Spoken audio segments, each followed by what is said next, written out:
The Leaving Today podcast, the show about the news, history, and attractions of the Disneyland Resort.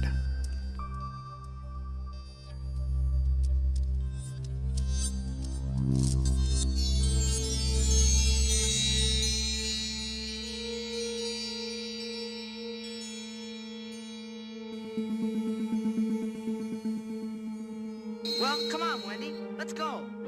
But where are we going? To Neverland. Neverland.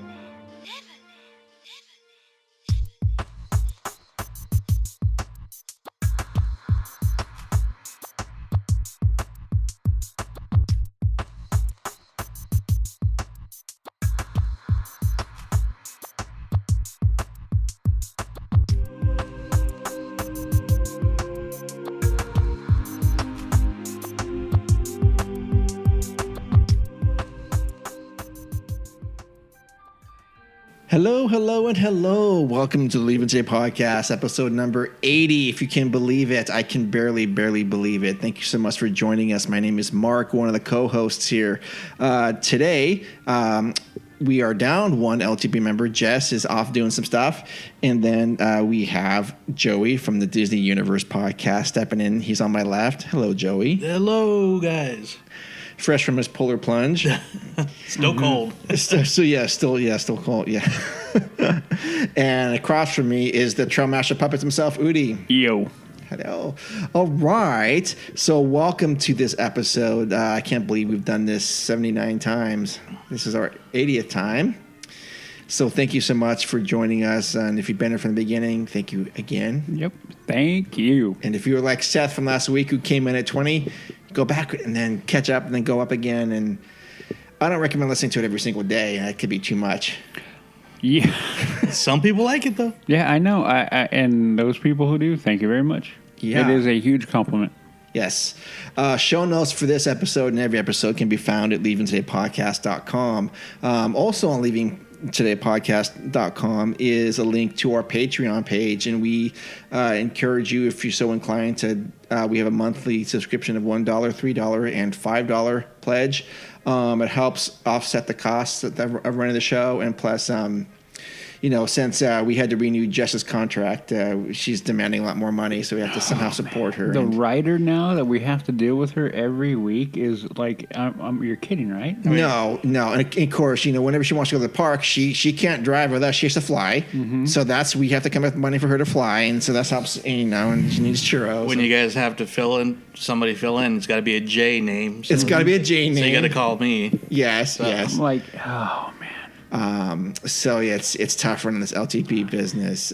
But we do want to say thank you to Jay Vendetta, who's actually a new Patreon supporter. So thank you so much. And for that, you get to come up with a topic and be on our show if you're so inclined, if you so want to. But we do encourage you to do that. A special shout out to her. She's the best. She's a mutual follower, and so she's posted pictures of shirts that she bought, like from us, Disney Universe, and Leaving Today.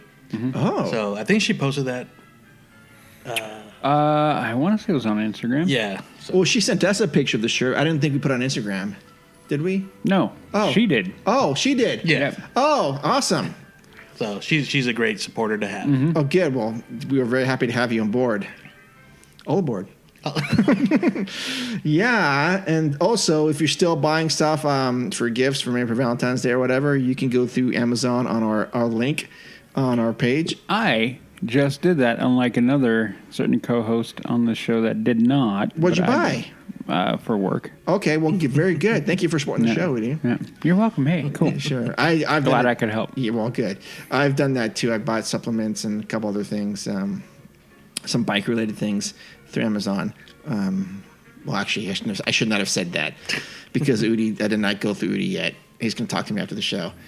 Now you're in trouble. I should not have said that. I did not buy anything bike related. Everything bike related has to come through me. If you think I'm joking or you think he's joking, he's absolutely not joking. I'm absolutely not joking. If I get the wrong part, I will hear about it. Oh man, like really bad. I'm not okay. Oh, okay. Now I'm waiting for our next ride, which we could have ridden today, but it was freezing cold. I know. Okay. Freezing cold. I mean, I almost called you and said, suck it up, let's go. But I'm like, 44. No. Yeah, but when you think of that, think of, hey, Joe just jumped in the water. I could ride a Yeah, bike. but that was for like 2 minutes, and then you changed. So grand total, your experience of being cold was maybe 20 minutes, maybe tops. Well, my feet felt weird all day. Okay, well, that's fair. But then when we go ride for 2 hours. So we would be in that condition for 2 hours. Yes. Okay. So Done it, though. Okay. So episode 80 today, we're talking to author of the book Disneyland on a Budget, Carissa Houston. So look forward to that for our future presentation. I think she has a surprise at the end, right? I think she might have. Okay, Who knows? We'll see. Okay. But I think you'll enjoy it.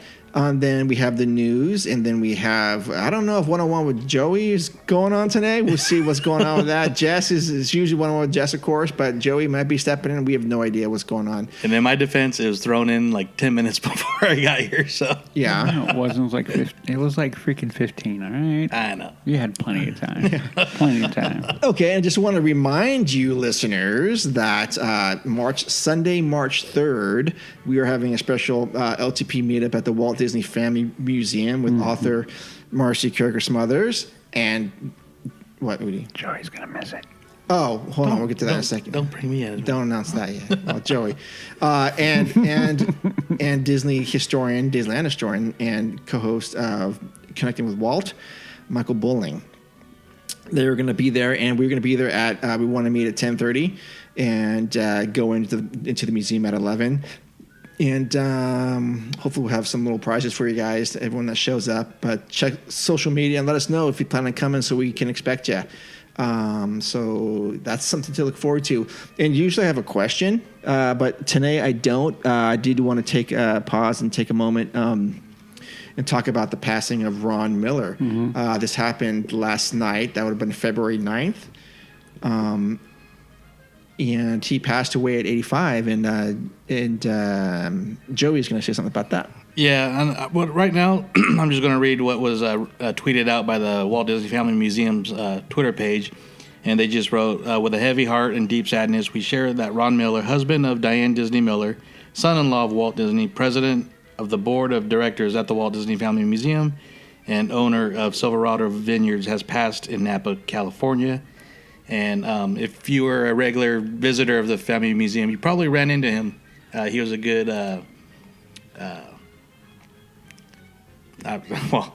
he was always like a staple at the museum, and was willing to talk to fans and people, just visitors, not necessarily just Disney fans, but visitors of the museum, and took real pride in what him and Diane did there. So that's really sad. Yeah, it is. It is sad, and I think his presence is going to be felt throughout the museum and probably the company as well. Yeah. So we'll take a quick moment.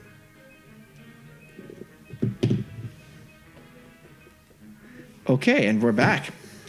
All right. So with that being said, let's, I guess, go into our news.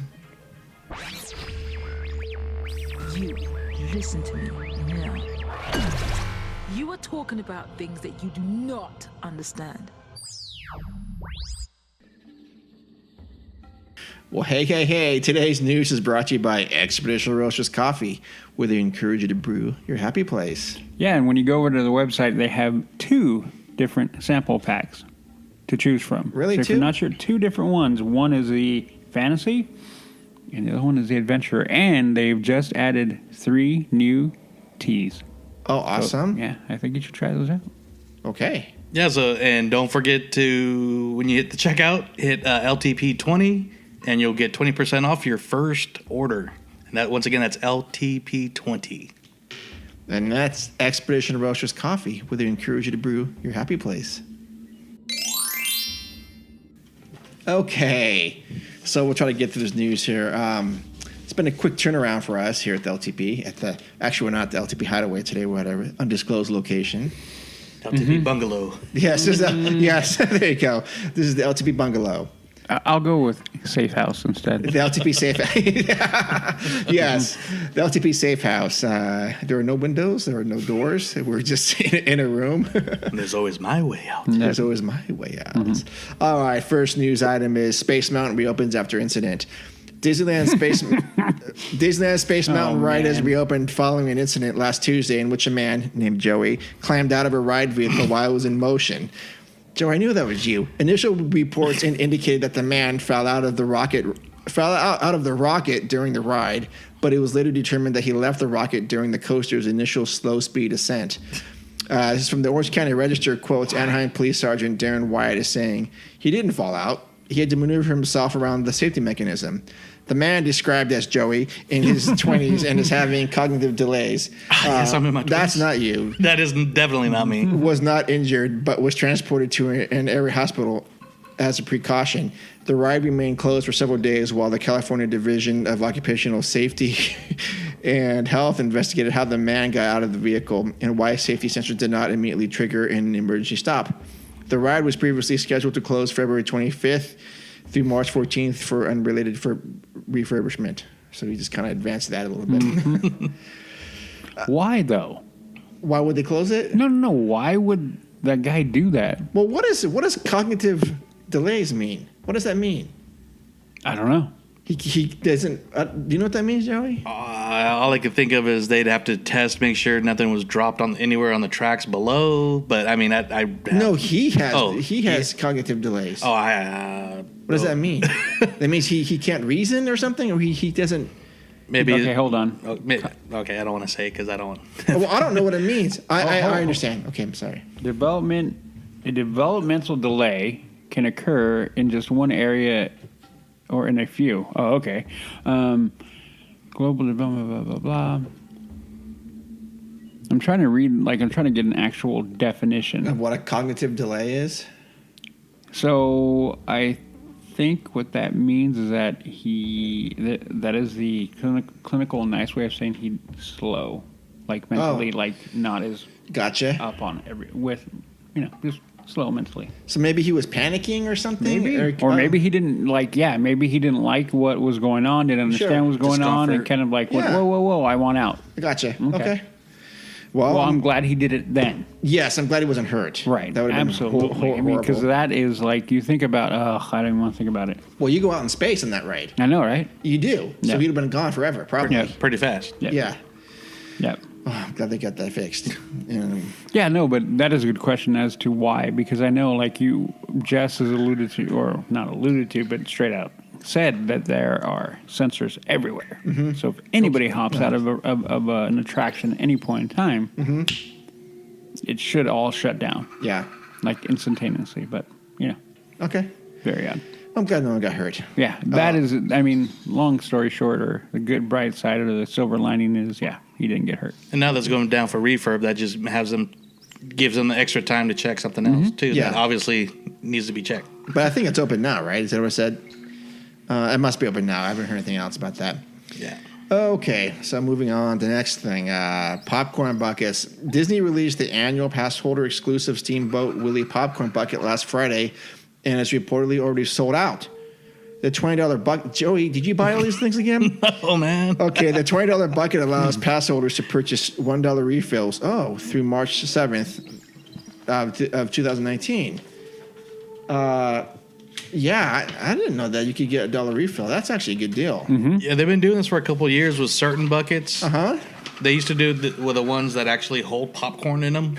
Yeah. And so the $1, we're talking. Well, you'll be talking about value and stuff later, but Yes. that was actually a good value. But now these specialty buckets, you can hardly get any popcorn in anyway. So, but still, that's a lot of people complain. With buying an annual pass, you don't get anything perks like you used to. But one of the most popular snacks at the park is popcorn, and so $1 refill is pretty cool. And it does look. It is a cool looking bucket. Yeah. Yeah, I agree. If you were there, would you consider standing in line for that? Maybe. It depends. I'm going with he would have. I'm going with he would have. Okay.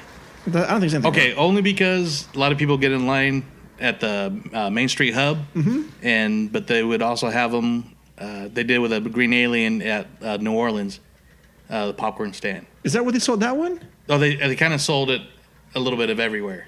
I think like that would have been in Tomorrowland or something. Who knows? Yeah, but What do I know about that? Yeah, I could see getting that. but it's sold out. Okay. All right, next news item. Salt and Straw. The Salt and Straw Scoop Shop in downtown Disney debuted its flavors for the month of February, and it should be no surprise that the collection is themed to chocolate. The company worked with Portland area chocolatiers to create limited time flavors, which includes Eclipse's cardamom rose chocolate, Comparte's coffee and love nuts, and the vegan nibble 85% Peruvian chocolate sorbet. Sure. These 3 flavors will be available through the end of February. Some of those just did not sound. Let's just say chocolate and be done with it. The chocolate sorbet, actually. You would consider getting that? I would. Okay. Because sorbet has a different texture, and I'm like, it adds a little bit different to it. And I would be very interested to see the flavor, how it would transfer with the texture. That's all. Yeah, I actually would try the coffee one, and I don't know what love nuts are, but who knows? I don't want to know. Coffee and love nuts. Okay. Hazelnut? Oh, it could be. Yeah, there you go. It could be. We'll see. Okay. Next news item. What are you smirking about, Joey? Okay. The mind of an 8th grader again. Yes, okay. It's a Small World blanket. As Disney Parks fans, we all love the excitement of the Haunted Mansion or Pirates of the Caribbean, but there is a sentimental spot we all have for that little boat ride around the world in Fantasyland. No we do not. No matter how old we get, there is still a magic to the art style and charm of It's a Small World. There is a magic to the art and the charm. I'll tell you that. And this new merchandise really hits us in the feels. So there's a new throw blanket that came out. It's 40 by 60. It looks really, really cool. I bet you my daughters would love this. Absolutely love it. I don't know how much it is, $40 probably. But I actually like attraction themed merchandise. Yeah, I don't disagree with it. It just happens to be not your cup of tea. Yeah. Especially with a Small World. I mean, everybody loves Mary Blair. So yeah, absolutely. Yeah. And would you buy this, Joey? let me see. Oh, sorry. Oh yeah, Udi has the better version. It's color. I would.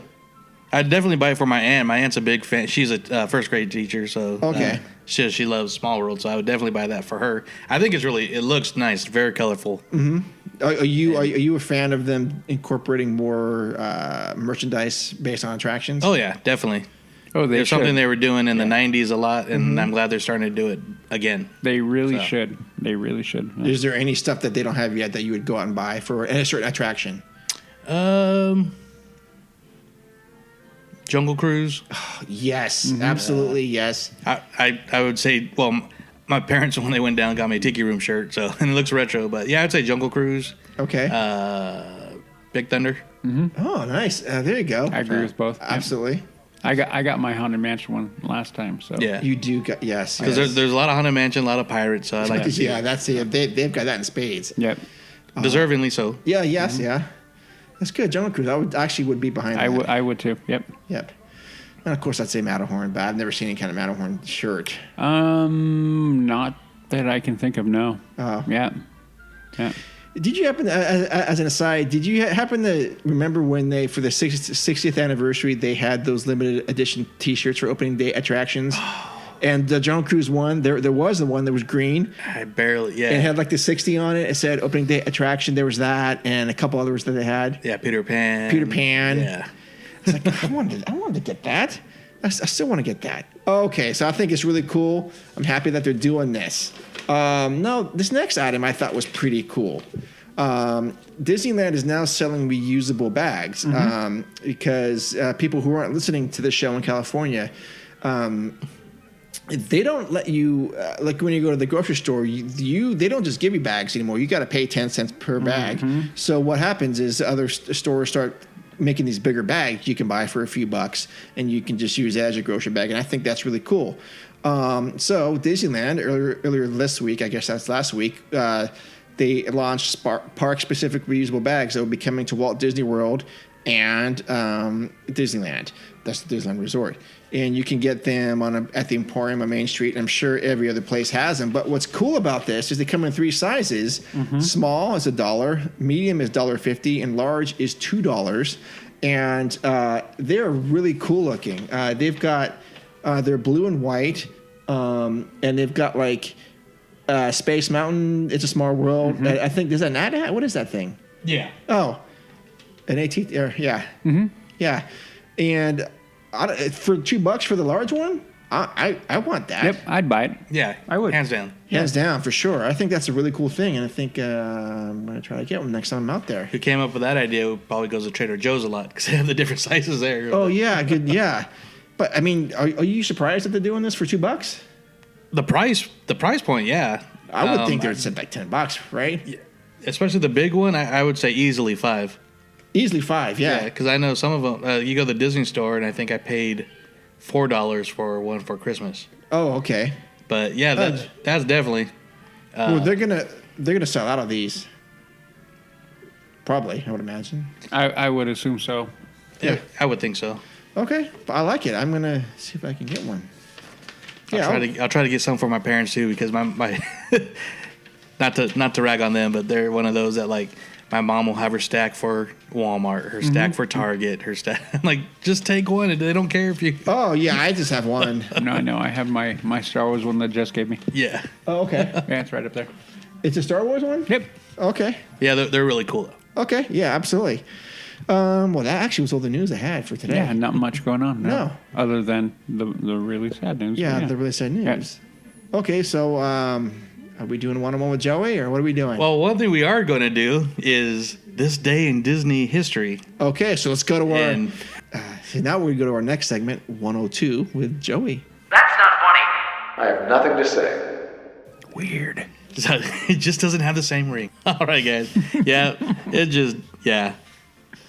Sorry for the fans here. You're supposed to say thank you for being here. Well, thank you for being here. No, let it be. Let him make it his you own. do your own thing, man. Oh, make man. it your own. Joey. Make it your own. Well, I'm honored to take part of such a big part of the show. And so we'll start, was it 102? 10? Yeah, 103? sure. 105.9. This day in Disney history, which is February 10th. Can you guys guess What year? what year we're going? Oh, 1980. Way earlier than that. She actually go 1922. Okay, even earlier. I'll just come go. on. We went pretty early on this one. It's 1906. Oh, wow. Jeez. Yeah, that's quite a bit. Okay. And it's Elias Disney sells his Chicago house in Tripp Avenue to Walter Chamberlain. Elias, his wife Flora, 5 children, Herbert, Raymond, Roy, Walter, and Ruth, are now moving to Marceline, Missouri. Oh, okay. So That's a good day. Yeah, it was pretty good. Yeah. That was brought to you by Dan. Dan? Yeah, don't forget about that. Sorry, Dan, for if you're disappointed on this one. No, I'm sure he's not. Yeah, I'm sure it's not. But yeah, and so I really wasn't sure. Like, it was kind of quickly asked. So Yeah. We've been doing a lot of pub trivia lately. So let's maybe I'll come up with a couple pub questions, slightly different than maybe what's been asked. I got no jelly belly, so you guys are safe. Okay. But let's see. We will go.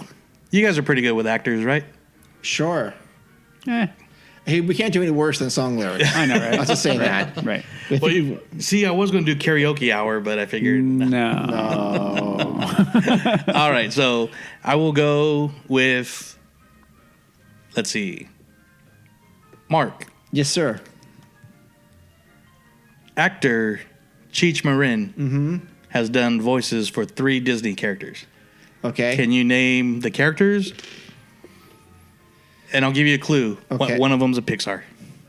Cheech Marin has done voice for 3 movies, and one of them is Pixar. Yes. Animated movies, I'm assuming. I know of one. Was he in Coco?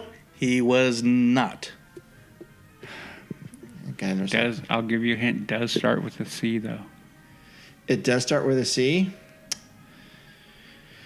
Now I'm wondering if he was in Coco. I don't think he was. Oh, Dang. no, he wasn't. Because I was thinking he might have been the uncle. No, I was thinking Short somebody uncle? else. Shoot. Voice actors. Thing is C. What's the next letter? It's not Coco. Okay. There are currently how many of that? You said 3. It is a franchise. It is a franchise, yes. It is a franchise, and it's animated. Oh, Cars. Okay, he was Cars. He was in Cars. Yes. Do I need to know the character? Yeah. Oh, what? Oh. He was the Volkswagen bus. No. That wasn't him. No, that was Tommy Chong. What's Tommy Chung? Yeah, that's Tommy Chong who does the bus. Oh, come on, man. Yeah, that guy. Yeah, that's Tommy Chong. Oh, shoot. Hey, let me give you a good paint job. Oh, that's Cheech. Yeah. Oh, I don't know what hit that character. Oh, Ramon. It's Ramon. Ramon. Okay. Von Dutch style.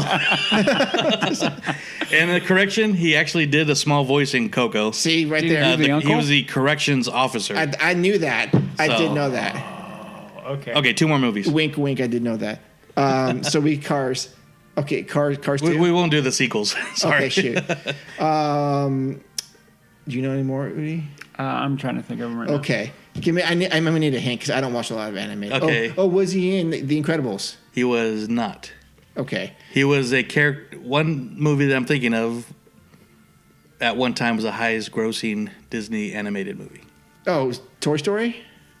Was he in Toy Story? Highest grossing animated. Non-Pixar now, remember? Yeah, that? we're- Non-Pixar. I know it wasn't Little Mermaid, but that was pretty high up there for him. There's a questionable live action remake coming out this summer. Oh, Dumbo.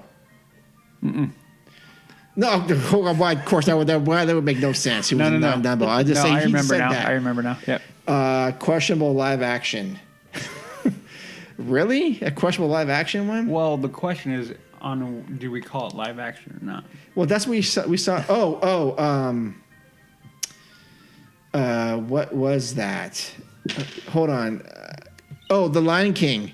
The Lion King. Yes, that's why. Okay, he was in that. Mm-hmm. Do you remember what he played? You don't have to say his name. You can say what animal. Is it the hyena? Yeah. Yes. Okay. Okay, now one more movie, and this was his first. Up in Smoke.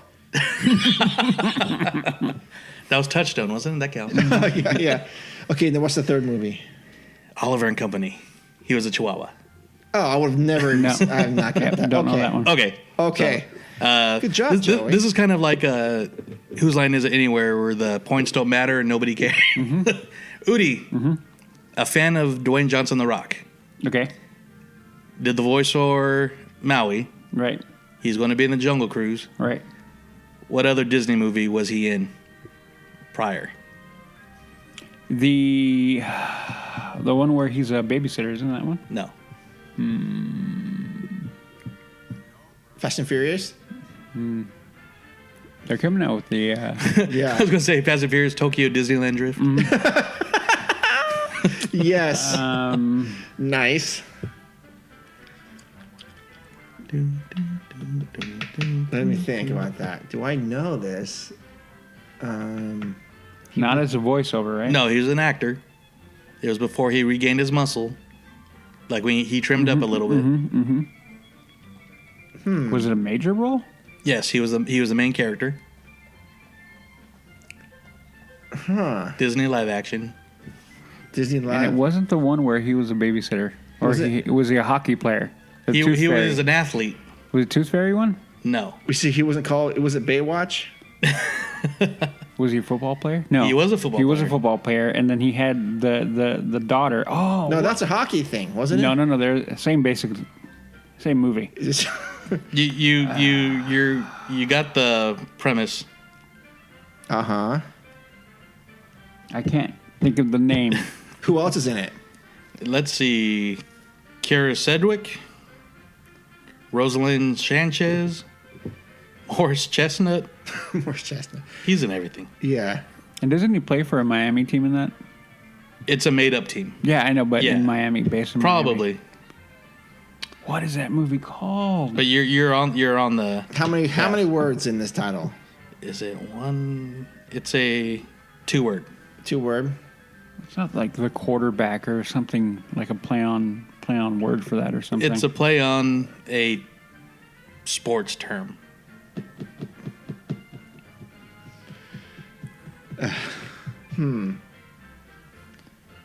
Did you like this movie, Joey?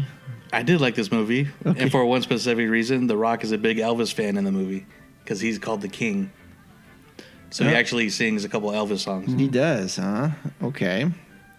I remember the movie Yeah. except for the name of it. Well, you described it. It's the game plan. Oh, okay. So. Yep. The game plan. Okay. That's good. It's Yeah. good. Okay, that's Oh, that's it? that's about all I got right now. I was trying to think of something on the drive here, but Oh, no, that's totally fine for coming in, stepping in. and you We guys actually win did okay. nothing. I think as a pinch hitter, you probably got a double on that. Maybe a single. You stretch it out. Oh, okay, yeah, Good yeah. job on that. Yeah. I'll put a full game together. That's a preview of something in development. Yeah. We'll put it at that. Okay. Anything else you want to talk about since you're here? Anything? Oh, actually, why don't you talk about what we did yesterday? Oh yeah, That's that's pretty awesome. Thanks. So the last 2 years, I've volunteered. Well, not volunteered, but signed up to do the polar plunge up here in Sacramento. And what it is, it's a there's plunges all over the country, and they're usually just for recreational reasons or whatever. But this one's not a charity, but it's for the Special Olympics. And basically, all the proceeds go to the Special Olympics, Northern California, Nevada. So the athletes don't have to pay when they register. They can just sign up, and their fees are paid for. And that includes even medical checkups or medical attention when they play. So like the first big event will be this March at Sac State. There's a basketball tournament. Then they'll have the main Special Olympic Games in, I think, June or July. So I just got into it last year, and I think we raised $300. Then this year, I set my goal up higher, but it was weird. It was kind of a weird year. So we raised $340, and as a whole, the event raised, I think, just over $48,000, which is yeah. So I mean, these athletes can, like I said, they don't have to. Fees are taken care of. It's really cool. For the whole athletic year. I believe so. Oh, that's awesome. That's awesome. Yeah, so it's just everyone says, "Man, you're crazy. It's stupid. why would you jump in?" Oh, I don't think it's stupid. It's a little crazy, but it's when you hear about jumping in a river, you're not you're running in. Yes. But it is cold. We call it California cold, but it is still cold. But even the day of, I mean, it's been probably the coldest week of the year. Yes. Here, and it was like that last year too. Yeah, we were there last year. Yeah, Yep. and yeah, that was a great time too. But so even when I'm thinking like, okay, I don't know if I'm going to do this again. It's crazy. But then being at the event, like they always do like when you register, they have opening ceremonies for awards for, top donations and groups and stuff. And you just see the smiles of the athletes that are there. And it's like, okay, this is worth it, Sure. And so, I mean, this is something I'm going to do every year. I do a prize pack and stuff, so it was really cool. And one thing that was really cool this year was they had a dog. He was a retired canine from Elk Grove Police, and he was actually shot in the line of duty, but survived. And it was a really cool looking dog. His name's Buddy, and is the first canine to receive the Purple Heart for bravery on the line of duty. So that was really cool. Yeah, that's awesome. But yeah, so and actually, so even though the event was over, they're still taking donations until the middle of March. So that people could just go to the website. It's like sonc.org and just help athletes have a good time. And it's really cool. And I'm probably going to be at the events just to cheer on, take pictures. And this is in March? Yeah. At Sac State? Sac State, yeah. Okay. And just to show people, like, when they're donating, this is what they're giving into. So Yeah. that's really cool. I think I might want to go to that. Yeah. I would definitely like to go to that. Yeah. So once I get more details on exactly when it is, I'll let you guys know. Awesome. Okay. Well, they're very, very cool. And then I guess that's going to wrap up our 102 with Joey. And then, yeah. Okay, so let's go to our feature presentation. And now for our feature presentation. Hey, LTB listeners, we want to welcome to our show today a very special guest, author of the book Disneyland on a Budget. It's Carissa Houston. Hello, Chris. How's it going? Hi, it's going well. Okay, awesome. Thank you so much. Thank you so much for taking time out of your Sunday afternoon chat with us. Oh, yeah, absolutely. Okay, great. So, yeah, we found you. Actually, you were on our Instagram, and I go, oh, this is interesting. You have a book called Disneyland on a Budget, and I thought, there's a lot of people that love to go with families that are probably thinking, hey, I can't go as much as I want to go because the prices have gone out of like proportion from what we can afford, and there's got to be some hope out there for us, So I thought your book was actually, especially with the ticket prices being jacked up in the last month again. It's a bit discouraging for most people who don't have annual passes, and I don't have mine anymore. I know Udi doesn't. Joey still has his, and barely. And so I just thought maybe it'd be a nice time to talk about this, and here you are.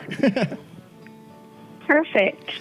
Okay. Yeah, that price increase was crazy. I was planning a trip with my sister from Pittsburgh coming out this summer, and she wanted to take her kids to Disneyland.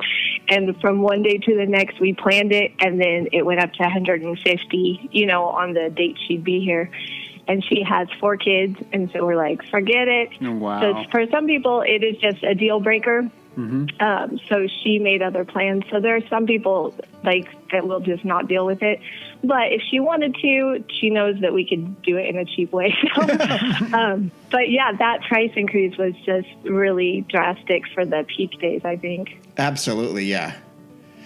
All right. So before we get into the book, maybe you can tell us a little bit about yourself and then why you chose to write this book. Sure. Well, my background, I grew up in Southern California, so I went to Disneyland about once a year. Hey, me too. And hey, wait, Yeah. Who said me too? This is Udi. Yeah, no, I grew up in Southern California, and we'd go a little bit more than once a year, but yeah, went quite often. So which part of Southern California are you from, Carissa? From the Inland Empire. I grew up in Beaumont, so it's about an hour without traffic.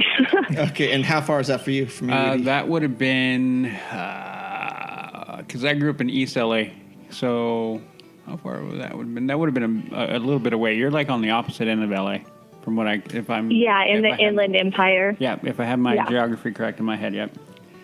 Okay. Yeah, more northern. Yeah, more so southern, my mom actually taught us how to do Disneyland cheaply because we didn't have very much money, but she managed to get us there every year.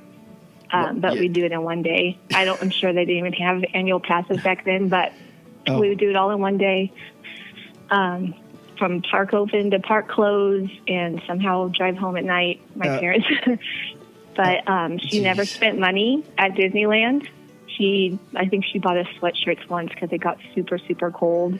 But other than that, she would take a giant Mary Poppins bag full of snacks and Capri Suns and all this weird junk food we never were allowed to eat. And she would just give it to us in line all day, so we would never have to waste time sitting down to eat.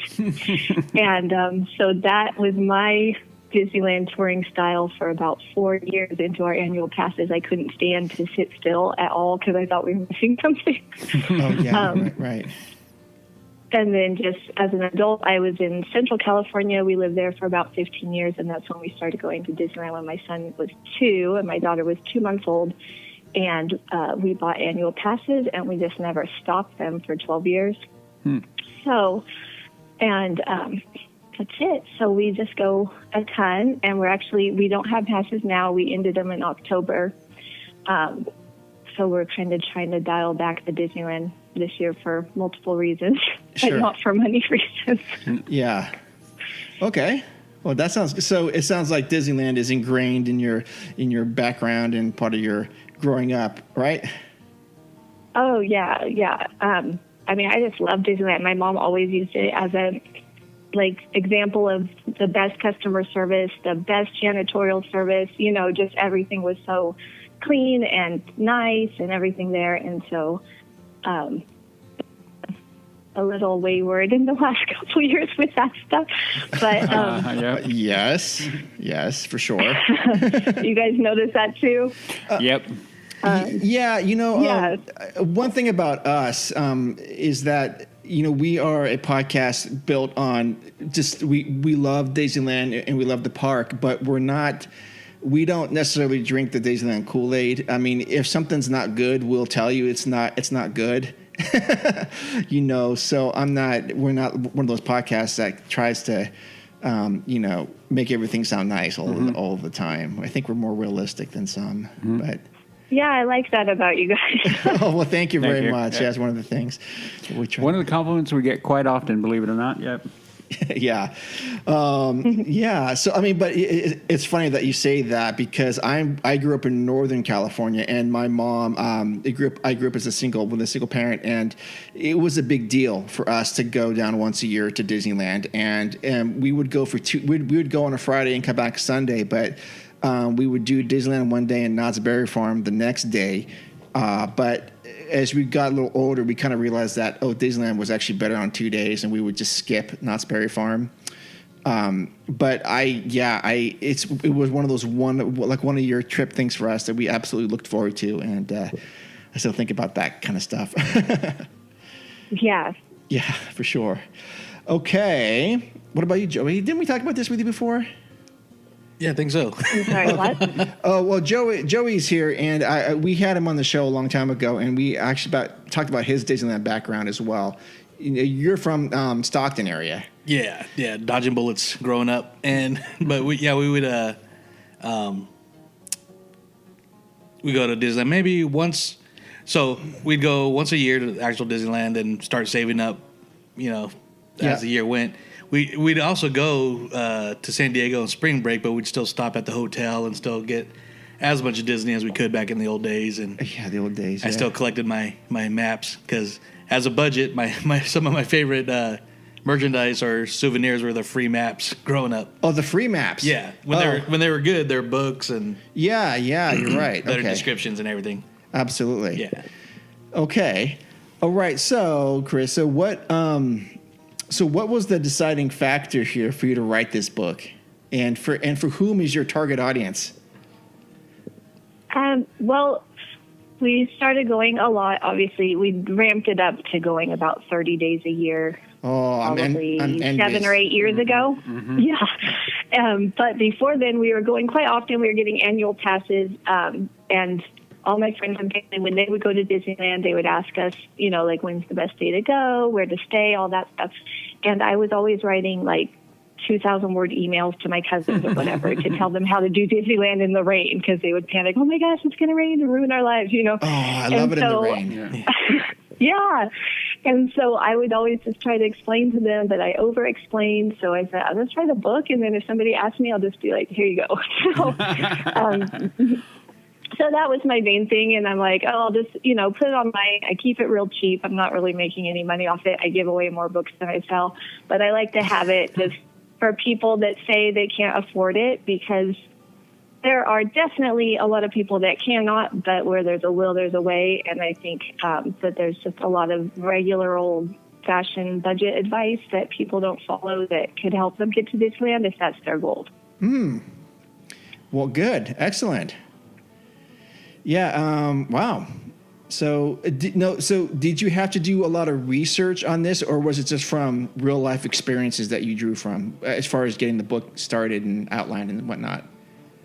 Oh, yeah. I didn't really need to do any research except for the math, because I'm a math nerd and I like to make sure all my numbers are right and they work out, especially in my favor, comparing different hotels, and I am always doing little arithmetic things. So I would just make sure the prices were current or whatever. But other than that, it was just my life skills that I got, I guess, doing Disneyland on a budget for so many years, and we got better and better at it, and we probably spent less, as we went on than we did in the beginning, because we didn't know what we were doing, and so we just kind of learned that, it's probably not a great idea to go to Grand California when it's $400 a night, which was a good price back then. But yeah, actually, that sounds like a good price now, right? Yeah. Yeah, right. Oh, jeez. Okay. And so when you were going like 30 times a year, was that something your family was on board with, or were they like, we don't want to have to keep going here? Oh, yeah. My family, we all love it. Okay.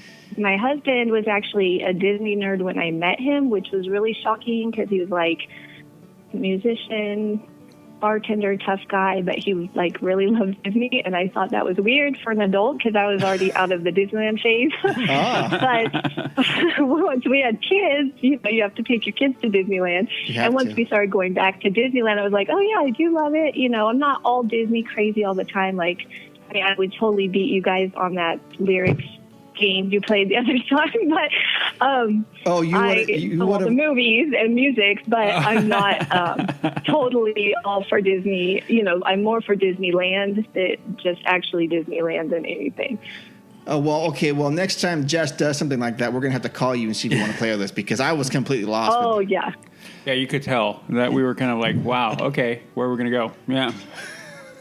Absolutely. Yeah, I was like singing all the lyrics, and then of course I had all the songs in my head for the day, but it was funny. I was listening in the car with Udi, and actually, when he was listening, he's like texting Jez, like, Joe's singing along as the questions are going. Yeah, Joey's that type of person who knows all the music, and he was guessing like within a millisecond. I'm like, oh my God, Joey. Oh. And I sound like right. Well, we'll have to have a standoff or something. Ooh, hey, I like it. Let's do this. I like it. I think that's a challenge. I think so. Yeah. So the next time Jess wants to do something crazy like that, I will just sit back and have a drink while you guys have at it. Yep. I'm more than willing to be a spectator. Absolutely. Yeah. Okay, awesome. And it is on, and we have it on tape, or actual digital recording digital, now. Yeah, digital. There's no more tape. How old are you, Mark? Anyways. All right. We have it on reel. Mm-hmm. So yeah, I just have this like litany of questions here that I had gone through, and so I just all right. So when people or couples or families are looking to get going with their Disneyland stuff, what do you think is the most daunting hurdle that most people have to face or go through when they want to plan a trip to the Disneyland resort? Well, I think one of the things you guys mentioned last week, which is when you found me, when I found you, I mean, I know that you guys are already on there, but talking about the Disneyland Resort, it's so, like, that's all their ads is Disneyland Resort, and they show, the hotels and the kids with all the toys or whatever, and so it makes you think that you have to have this big experience. Like, several years ago, they had a TV show where the mom clicked on the ad, and she's like, we can do this for $1,200. Like, that was not a lot of money. I saw that, yeah, I remember seeing that.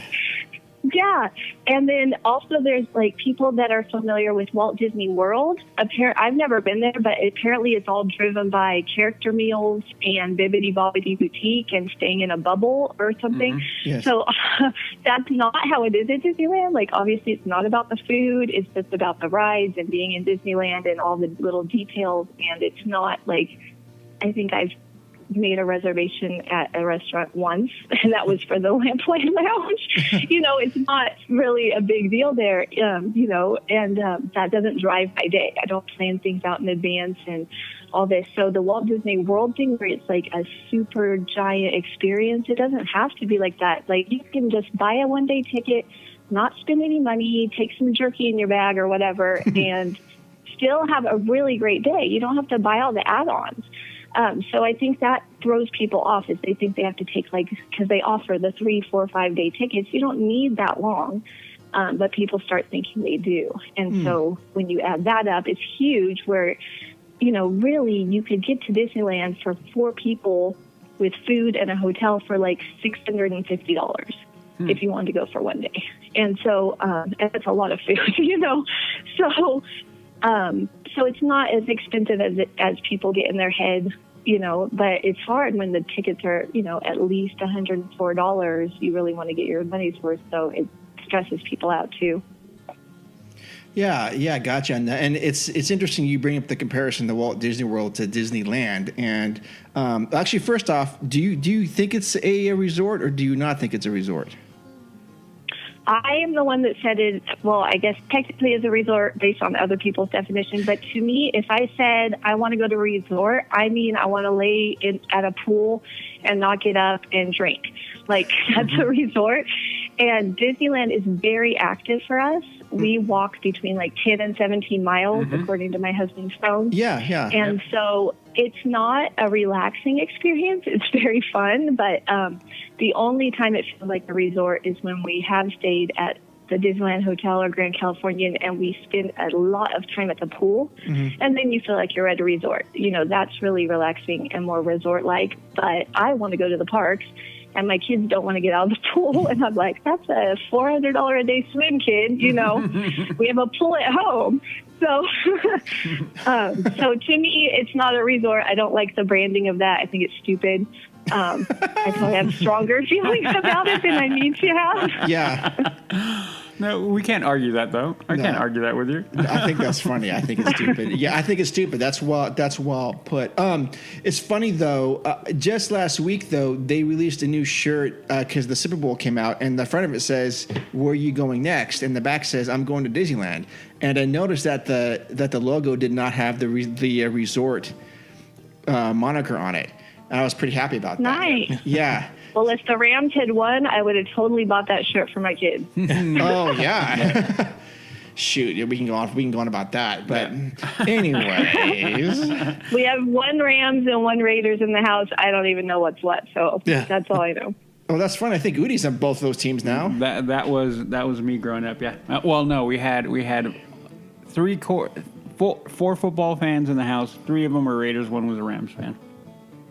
And Joe, and I think Joey and I are the lone 2 Niner fans here. Yes, sir. Yes, sir. Absolutely. And I don't know why I talk to these guys still, but that is okay. That's okay. Yeah. Hey, I don't dislike the Raiders. I've just grown up with the Niners, so and I'm from the Bay Area, so it's there's some love for the Raiders. They're not going to be there either. No. Yeah, they're going That's to Vegas. why my son switched. Yeah. He's like, it has to be a California team because after 5 years, he's still not from Arizona, right? Yeah. So he moved over. There you go. I may be moving over too. So that's To where? To the Rams? Yep. You got the Chargers, but you know. Yeah, the Chargers. Wait a minute. You're going to pick the Rams over the Niners? Yeah. Okay. So I'm sorry, Carissa. This is way off topic. Yeah, okay, here. we're going off topic. No, Oh, it's okay. It's just, like another language to me. So. Okay, good. Right the ship. Okay. Okay, so you think that the biggest financial hurdle people think about is like we have to go for like 3 or 4 days and we have to bring food in. We have to buy food at the park. But what you're saying is no, you can actually go for less and bring your own food. Yeah. Yeah, you can. I've done that. The last time my sister that lives in Pittsburgh came, it was several years ago. And like I said, she has 4 kids, so there were 6 of them. And then my kids and I met her for the day. And they drove in from my mom's house that morning, and they drove home that night, and they stayed all day. We had to get back home, so we left. But she packed a bunch of peanut butter and jelly sandwiches in a bread bag, for the day. And we just got water, and whenever the kids were hungry, they would just eat snacks. And everybody had backpacks, and it was kind of nice because we never had to stop for food ever. And the kids were fine; they don't care. I think we might have bought them churros or something, but sure. Other than that, and that was just because they wanted to feel like they bought something. I guess that was Disneylandish, and I'm like, they're $1 at Costco, but Oh, I know. Right? You got to get a churro or popcorn, at least. We really didn't spend anything except the parking because, they were driving home, but it was a beautiful day. And my kids cried when they had to leave their cousins. Everything was perfect. Yeah. Except for the crying. Yeah. But they spent a great day, and all they bought was tickets, Sure. I mean, I 100% see your point on that, but I was just thinking, but doesn't food play a part of the experience there? Like going to one of the unique restaurants there, and maybe the Blue Bayou. I'm not a big fan of the Blue Bayou, but somewhere that has some atmosphere to it that kind of gets you into it. Isn't that part of it though? It absolutely is, but I don't know how much is my background of everything or how much is reality. But to me, there's only a few things that just scream Disneyland, and that's mint julep, Dole Whip, Blue Bayou, but you can go. What we've done, we've never eaten lunch or dinner there. We've gone for dessert several times. Oh, yeah. And so we just go and buy a few desserts for everybody to share. The kids get that, like, lemonade with the little light up straw that's like a ridiculous, like $8 or something stupid now. And talk to the people on Pirates going by. And over tip because the waiter's like, oh my gosh, your bill's like $40. And so, but other than that, it's still like really very much cheaper than going for food. So we've done that a couple times. So there's cheap ways to do it. Literally, you could get coffee there, and it would cost you like $15 after tipping. So there's ways to do even that without buying the food, at the Blue Bayou. But the things that are really Disneylandish are the cheap things. It's like $6.50 now for a Dole Whip float. That kind of stuff is not high. And to me, like, I don't like Carthay Circle, all that stuff. I think it's just silly. But it's not Disney-ish to me. So we've done the lounge. We're like, we have to go in once. So we just, ordered appetizer at the lounge. Okay. Well, I can relate because growing up, food never played a big part in going to the park for me. I know maybe it is. I mean, the only thing I'm kind of with you on that would be a Dole Whip was Disney. But outside of that, I never really had a good connection to the food. And it's kind of a running joke on the show is the fact that when it comes to food, I've now sitting around and learning more. I've gotten a little bit more knowledge and like, okay, I can kind of see that. But no, very much growing up, food never played a part for me. It was everything else going on. So I totally relate to what you're saying on that. I'm like, okay, yeah, it makes total sense. I'm like, okay, this is me growing up because we did a lot of that kind of thing, Cooler, we'd go in a van. A cooler would be full of deli meat and sandwich bread and mayo and mustard, and we'd like, okay, we're going to go to the van to go have and make our own sandwich or things of that nature. We would totally do that. We would never really spend a ton of money on food in the park. Water, yeah. A soda, sure. A Dole Whip occasionally, yeah, sure. But yeah, basically the same kind of thing. We never really sat down that I can recall and ate as a family at the park. Yeah. Right, and we never did either when I was a kid. And then my kids, even though we've spent a lot of time at like sitting down at Cove Bar for a couple hours or at the Wine Country Trattoria or whatever, or even Cafe Orleans, it kills my kids because they're like, I could have ridden, it was California Screaming. I could have ridden Incredicoaster 6 times by now. Like, they're so mad that we're sitting down. And so now that they're big, we could sit at, I guess it's Lamplight Lounge now. Mm-hmm. We can sit there and we can send them on the ride and they can just ride it over and over in single rider and we can sit, and relax. But so they've had both experiences, like where we've done sit down and where we've done the fast food or where we just kind of snack all day.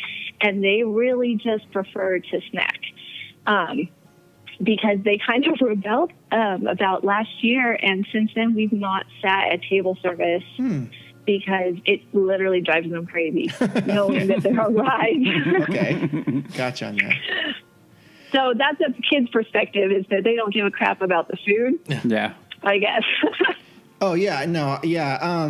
So when we first started taking my daughters there, now my daughters are 21 and 18, but like the last few years, probably the last 6 years we've been going, during visits, we would save cans and recycle cans and bottles. And so we would have money for them just so they could spend at the park. And so it would end up being like $50 each. And that was for their souvenirs and snacks or whatever they really wanted to do. But I'm always that person that that would make peanut butter and jelly sandwiches, trail mix, Cliff Bars and bottles of water and bring them in my backpack.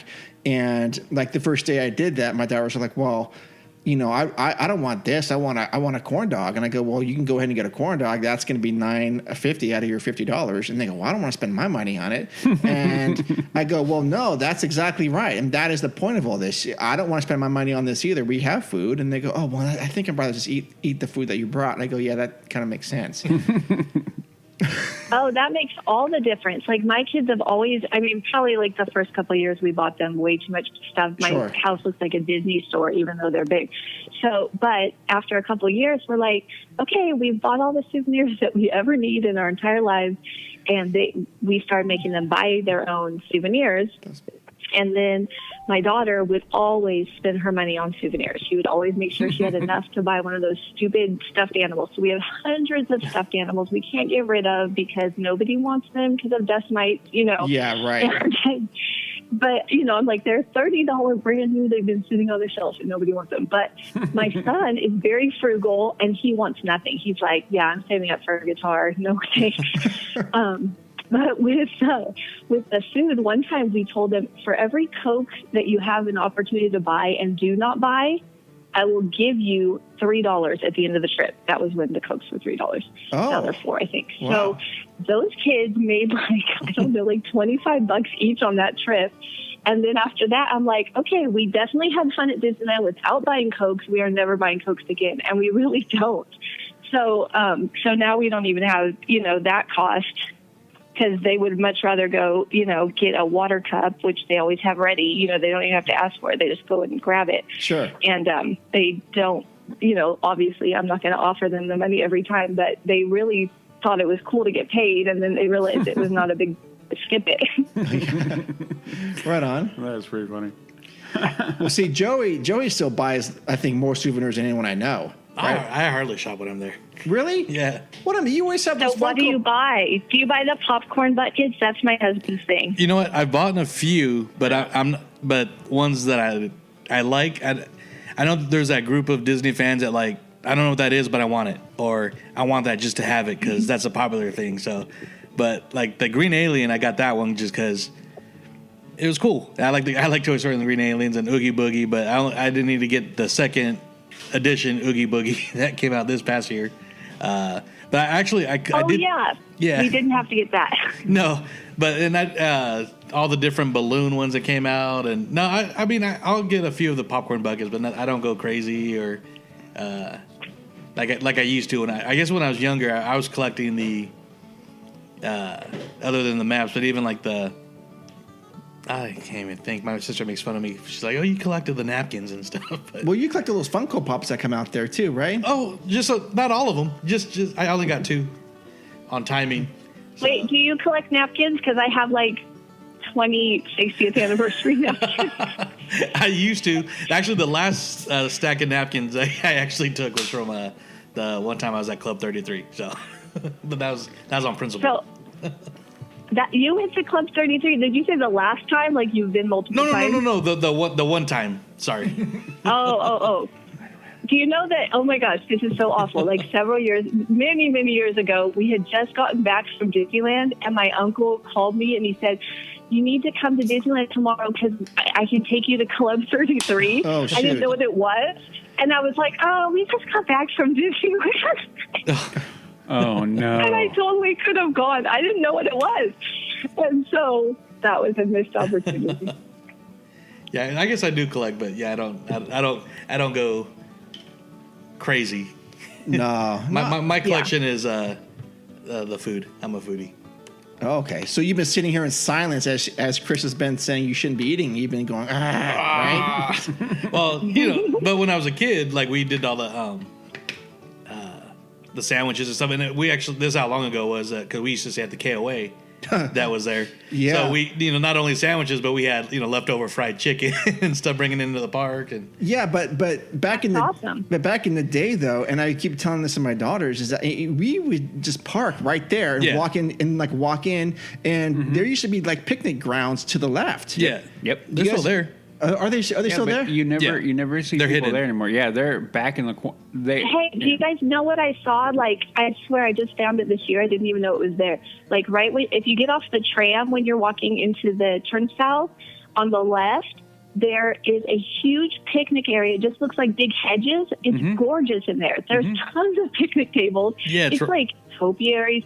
It's so beautiful. It's right under the monorail track. There's lockers there. Oh, see, we used to eat there when I was a kid. I thought that went the way of the dodo. Yeah, no, bird. they kind of covered it and hid it. It's back there. Yeah. Oh, nice. Yeah, because one time we went, we were actually blacked out, but my sister wasn't. So it was me, my parents, and my niece. And my sister goes in, grabs like 4 dinners from fried chicken dinners from Plaza Inn. Yeah. Brings them back out, and we're just eating them out in the picnic area because we were blacked out. Oh, nice. That's a pretty cool idea. Yeah.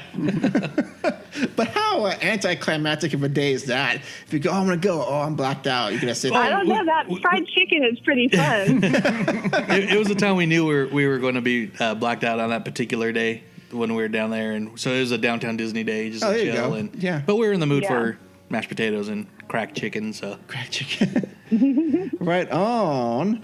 Okay, this is good. This is good. So, Carissa, what are some tips that everyone can do to start saving for the trip, like today, this Sunday? Well, let's just say you want to just get to Disneyland. So just a one-day trip, okay? Sure. I promise it will be fantastically magical. Oh. So that, like I said, I added it up today to make sure I was on the money. So it's like $638 for 4 people. Okay. Like assuming your kids are big, like mine, like if you have toddlers or something, it's way cheaper. So $638 if you go on a value day, which is $104 a ticket now. And if you stay at a hotel, which I think we're talking about later, for like $90 a night, okay, which adds up after parking and tax and stuff, it's like $122. So you've got $416 for 4 tickets, $122 out the door for the hotel, $100 for food, which, as we've been discussing, you might not need. Right. But if you wanted to eat, like, 2 reasonable meals, which there's a lot of places you can get out for, $30 to $45 with a family. Yeah. So that only adds up to like $638.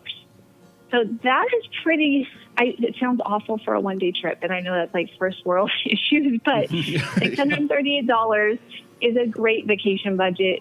You can go to Huntington Beach the next day or something that's free, So just think of anything. There's so many things like common luxuries that are so stupid that we spend money on. So two things that are just really simple that could get you to Disneyland in 6 months, because in 6 months they're going to raise the prices. Yes. Who knows, yes. next month. But let's just say your goal is get there by the end of summer, okay? Sure. So let's say you spend, I hate Starbucks. My son hates Starbucks. Like if we ever stop at Starbucks, he just asks for water because he's like boycotting Starbucks because he thinks it's so stupid. But so I always pick on Starbucks. Sure. So Starbucks, let's say Starbucks or fast food or like a 79-cent Coke from AM/PM, okay? So if you can not spend $6 one time a week on something stupid like that that's not nutritious that you eat or drink, okay, that in 6 months, that would be $156. And if your family has an $800 grocery budget, which is actually much higher than mine, but that's what the government thinks you should spend for 4 people. So $800 grocery budget, if you can figure out a way to save 10% on your groceries, which is pretty much like don't buy chips and Coke probably, then that would be $480 in 6 months. And that adds up to the exact amount of your Disneyland vacation. So it's just a little self-control. Yeah. Could get you to Disneyland. I mean, that's small things. That's not big things. Like I've done just like downsize my house, like just to fund our vacations, and my car has 206,000 miles on it, and I'm not buying another one. No. So this kind of thing is but we're beyond weird with our Disney trips. So, but that is simple things that people can do. Almost everybody probably doesn't have cable by now, but maybe not. I don't know. We spend $12 on Netflix, which kills me. But my husband's like, yes, I definitely get $12 of value out of it. I do. But it's, down from 100 probably 6 years ago, and then down from 40 when we dropped it. So we're making progress. Yeah, absolutely. But anyway, there's just a lot of small things, like all these, like if you have kids, if you have all the paid activities, like the parks here is so sad. They sit empty. There's never any kids in the park because they're all going to like all their paid activities. So just knock back one of those and you have enough money for Disneyland. There's some really, really good points. So basically it's nothing major you're talking about. It's just like little tweaks here and there. And then, but you have to be, diligent about saving that $6 a week and putting it into a jar or some other account or something like that. Right. So that's the kicker. So we have a Disneyland vacation account separate from our regular vacation account, completely separate from our normal money. So anything I save goes into that account, or it just gets lost or absorbed. There's no way to do it. So the great thing, if you have an account, I have account and a jar. Like, I have cash that I get from like selling stuff on Facebook, that doesn't go in the account, but I use it for spending money when we're there or whatever. Sure. But you need a bank account. You can transfer all that stuff you save, and then you see it adding up, and it gets you excited. Like, oh, I'm going to reach my goal soon. We'll be able to go. I can book the hotel now, whatever. Yeah.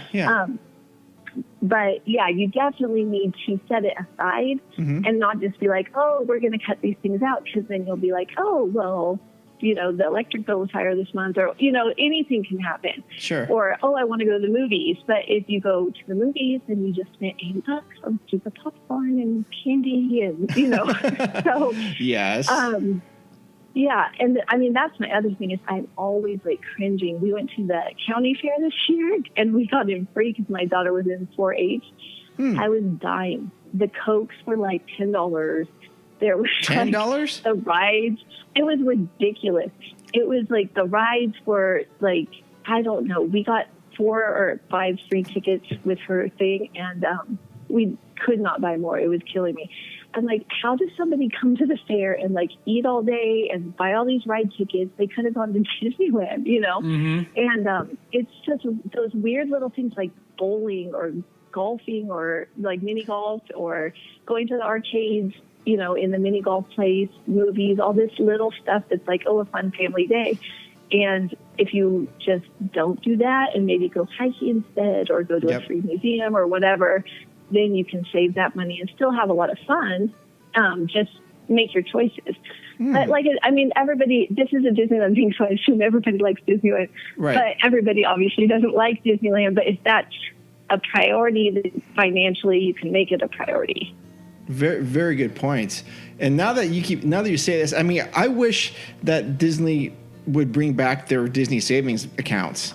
I used to have one of those that I would just log into and just put money into it whenever I had extra money. Did you ever do that? I never did because I buy Disney gift cards and I save more than I would. I think they did $20 extra per 1,000 that you spent. And I always bought our annual passes with gift cards. So I did the math a couple times, and it works for people if they don't want to go through the hassle of, getting the deals on the gift cards or whatever. But for us, we made out better the other way. Gotcha. Okay. Cool. Okay. So the next question is you have a chapter about you've got some crazy frugal things that you do to save money. So can you elaborate on that a little bit? Yeah, sure. You asked me that, and I tried to think of things that aren't in the book that I do, because I'm a super frugal, nutty person, so I do weird things that most people wouldn't want to do. Like what? Yeah. Okay, I live in the city of Glendale in Arizona. Yes. And our city charges 2.5% sales tax on groceries, okay? That kills me. I think that's stupid, and you should never be taxed on groceries. So whenever I drive my kids out, they go to this music place in Phoenix, which is just, down the street between the boundaries. Phoenix charges no sales tax on groceries, so I always make sure I shop in Phoenix, and that actually saves me $90 a year if I spend $300 only in groceries a month. Well, I don't think that's crazy. I think that's pretty smart. That's almost a Disneyland ticket. Yeah, but people shop here all the time, and I'm like, why? It's like 3 blocks down, there's in another city you will pay no sales tax. So that's kind of weird. Well, if we wanted to do that, I'd have to drive up north on 5 to Oregon, 6 hours to do that. So that probably wouldn't be good if I just want to go get a gallon of milk, right? Right. Okay. Right. Yes, you definitely would not want to spend more money in gas than you spend on saving the sales tax. Okay. But, gotcha. Okay.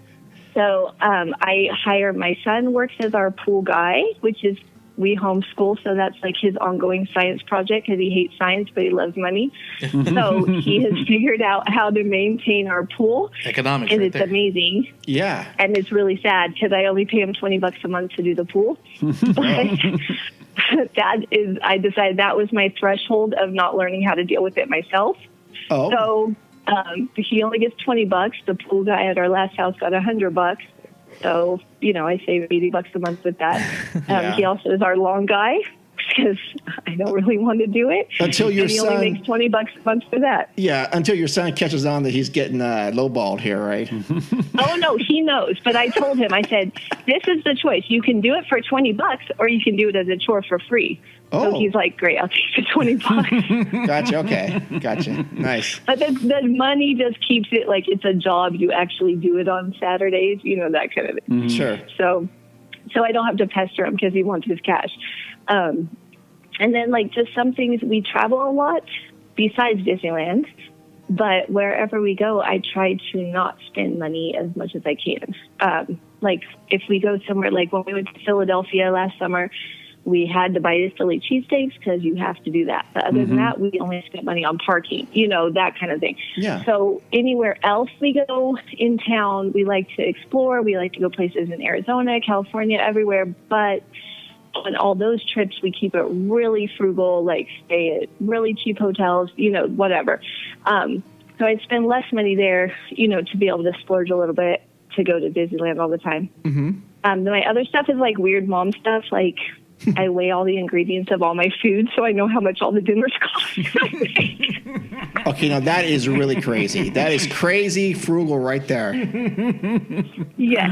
So then I go like, is it cheaper to make hamburgers or is it cheaper to make, grilled chicken? And so I have all that quantified, which takes an enormous amount of my time, but I love doing that stuff. Oh, wow. I like it, though. But I like it. So we have a really low grocery budget, but we eat like really healthy foods, like all like pasture meat and stuff. But that's only because I really am annoyingly frugal about all that stuff. And then you guys are all boys. I don't know what to tell you. Like I don't do hair, nails. I buy cheap makeup. Like I always get whatever body wash is free at Walgreens, whatever. I'm not really picky about all that stuff. Okay. So, yeah, free. They give away stuff all the time. It's kind of weird. I didn't know that. At Walgreens, they give away free stuff? Yeah, they'll give you like you buy something like is that with the soap body wash, and they'll give you a ticket back for the same amount you paid. Oh. So then I just go buy candy. There you go. For Disneyland. Oh, for yes. Disneyland. Okay, good. Okay. Yeah. Quantify that. Yeah, so like with my kids, okay, so this is kind of weird thing that this one I've never heard anybody do. So I give my kids for whenever they need tennis shoes, which really they wear flip-flops like 90% of the time in Arizona, but they need tennis shoes for Disneyland so they can go on the Brother Bear stuff, in California Adventure. Oh, yes. The yes. trail. Yeah. It's called Redwood Creek Challenge Trail, but I can't say that, so I still call it Brother Bear. What's it called again? Now it's called, I know, thank you I'm so sorry. much. Sorry.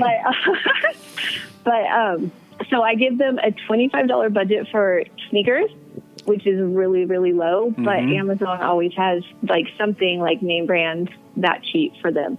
So they can choose to either they find them on their own. So they can buy $25 sneakers or they can buy $100 sneakers and they have to make up the difference. Oh. And so magically, they always find the super great deal. And then I also tell them if you find them cheaper, then I'll give you the balance. Like if you find a $10 shoe, then I'll give you $15. And my daughter, so she started buying her tennis shoes at Walmart for $10. Oh, yeah. And then she's like, I think I grew out of my shoes. Like the next week, she wanted another $15. Oh, man, that's pretty funny. So anyway, That's everybody's kind of in on it. So I've definitely rubbed off on my son more than my daughter. He hates spending money, even at Disneyland. But yeah, it all works out. Awesome. Well, that's actually pretty funny. I mean, that is pretty crazy, but I like it. Yeah. Oh, I like it. I like it. Yeah. Okay, so next question is, what do you think the good timeline is to start saving for your trip? Like 4 months out, 6 months out, 12 months out? Well, it depends. Like, if you want the absolute cheapest hotel prices, you're going to want to plan at least 6 months out. Mm-hmm. And if you can plan 9 months out, you'll get those weird outlying things. Like, we have stayed at Stovall's, the Best Western Stovall's on Catella. Yes. Several times for $89 a night. Oh. Which is awesome. So I just always get not like refundable hotels that are easy to refund, and not like on Expedia where you have to pay it right then and then get it refunded. I do it through the site so they don't charge you yet. Sure. And so I will just book all the optional trips we will take for the year. Like pretty much every month I book like as far as I can into the next 9 months or 10 months. Mm-hmm. And so I can find the better deals. But, some things are quicker. So honestly, I've had many trips where I just go the next week, but that's because we don't have to plan transportation, all that. If you have to fly, I guess, I would say definitely 6 to 9 months. But if you drive in, who cares? Like, I could plan this week, and there's like rooms at Grand Legacy for like $114 this week. That's pretty good. So I kind of play chicken with it sometimes. And then I've never had where it's like really expensive where I said, oh, I guess we can't go next week. No, it always works out because somebody wants to sell a hotel room cheap. Yeah. So, but we're so used to it. I guess for like normal people, I would say yes. Probably 6 months is okay, but don't do anything stupid like planned dining or anything like that, because you will not be where you think you want to be at that time, and you'll ruin your entire day like going around your reservation. Oh, yeah. So just the hotel, like, and always with kids, get a refundable hotel because they could get sick, anything. But yeah, I mean, it's really easy to plan Disneyland. So you could say, I want to go next week and go. And you'll find a good hotel rate. It'll be fine. Like, you don't have to overplan it like they do at Walt Disney World. Right, I see people panicking all the time at Walt Disney World. Like, they set their alarm clock for 180 days for their dining reservations. And I'm like, that is weird and painful. That's not a vacation. No, absolutely not. Yeah. I got to set my Fast Pass 6 months in advance. Yeah, exactly, right? Why? How would you ever even know where you would be? Exactly. Like, that is super weird. If they ever do that for Disney, I'm going to cry. But that's one question I had, though, about hotels is, do you have like a, like I say, a go-to maybe three hotels that See, no, Joey has not read the book yet. See, I haven't. But the book, I'm updating it, and it's all different now. Oh, sweet. So I've been updating it for 2 years. So I actually have some new answers. Nice. See? And actually, that actually kind of leads into our next question. I'm glad you asked that, Joey, is because we talk about higher hotel rate for a shorter stay. So I'm wondering if you could talk about that theory after you answer Joey's, because your article, that section about, you mentioned the Grand Legacy, right? Mm-hmm. Yeah, I want to go there now because I've always seen that pop up, but I never go there. But you make a really good case for that. But do answer Joey's question first, and then go into your theory about higher hotel rates for a shorter stay, if you could. Yeah, sure. Okay. So first, the hotels that I always check. Our new favorite for the last 2 years is the Best Western Stovall's Inn, which is on Catella, and you can get there you can get to the monorail in 11 minutes walking. Oh. So it seems like it's really far away because it's all the way down on Catella, but you walk up. You used to be able to cut through the Grand Californian, but now you can't. You have to actually walk past the Disneyland Hotel and through the entire downtown Disney. Mm-hmm. But that's okay because if you're starting your day at Disneyland, you can jump on the monorail as soon as the park opens. Mm-hmm. You won't be able to get on the monorail before, like if it opens at 8, you have to get on at 8. You can't go early because it's actually a Disneyland entrance. But we plan to be there right at 8 at the monorail, and so we only have to leave 11 minutes before 8. And the great thing is about Stovall, this is why we love it. First of all, like I said, I can get $89 rooms. The annoying thing is now I have my son's 15 and my daughter's 12, so they need a rollaway or a sofa bed. Like, they can't sleep together anymore. So they charge like $20 for a rollaway, which is crappy, but so I have to spend the extra on that. So it's not really $89, it's $120 plus tax and $10 parking. So $130 plus tax is an $89 rate, and that makes a huge difference if you get charged parking or like my thing where I need a rollaway. But the security line by the Disneyland Hotel, we never wait. Even at Christmas, we don't wait. The only people that are going through that security line are people from Paradise Pier, Disneyland Hotel, and the few people that are staying on Catella right there. Like, there's many hotels there, but Stovall's the one we like, that know about that, because a lot of people don't even know that you can cut through that way. And it's really easy. You just follow the road up to downtown Disney. But so there's no people. I think the most we wait is like 3 people in front of us. And so I love that. Okay, so Stovall's is number 1. I already booked all my hotels, so I'm not worried that everybody's going to book. Wait a minute, but does Stovall's give you free breakfast? No. Oh, yes, they do. They do, but it's awful. I'm sorry. It's really low quality. Your best idea to get there, if you eat carbs, is eat the bought pastries, because the bacon's like bacon-flavored paper. It's like really, even the English muffins are cheapy. It's like really, really low level. My kids won't even eat there anymore. They're like, yeah, we'll skip it. We'll wait till lunch. So I end up having to spend $50 on breakfast sometimes, but I've gotten smart. So I just pack Pop-Tarts. Everybody eats Pop-Tarts, and we're good. Nice. It works because they don't get Pop-Tarts at home.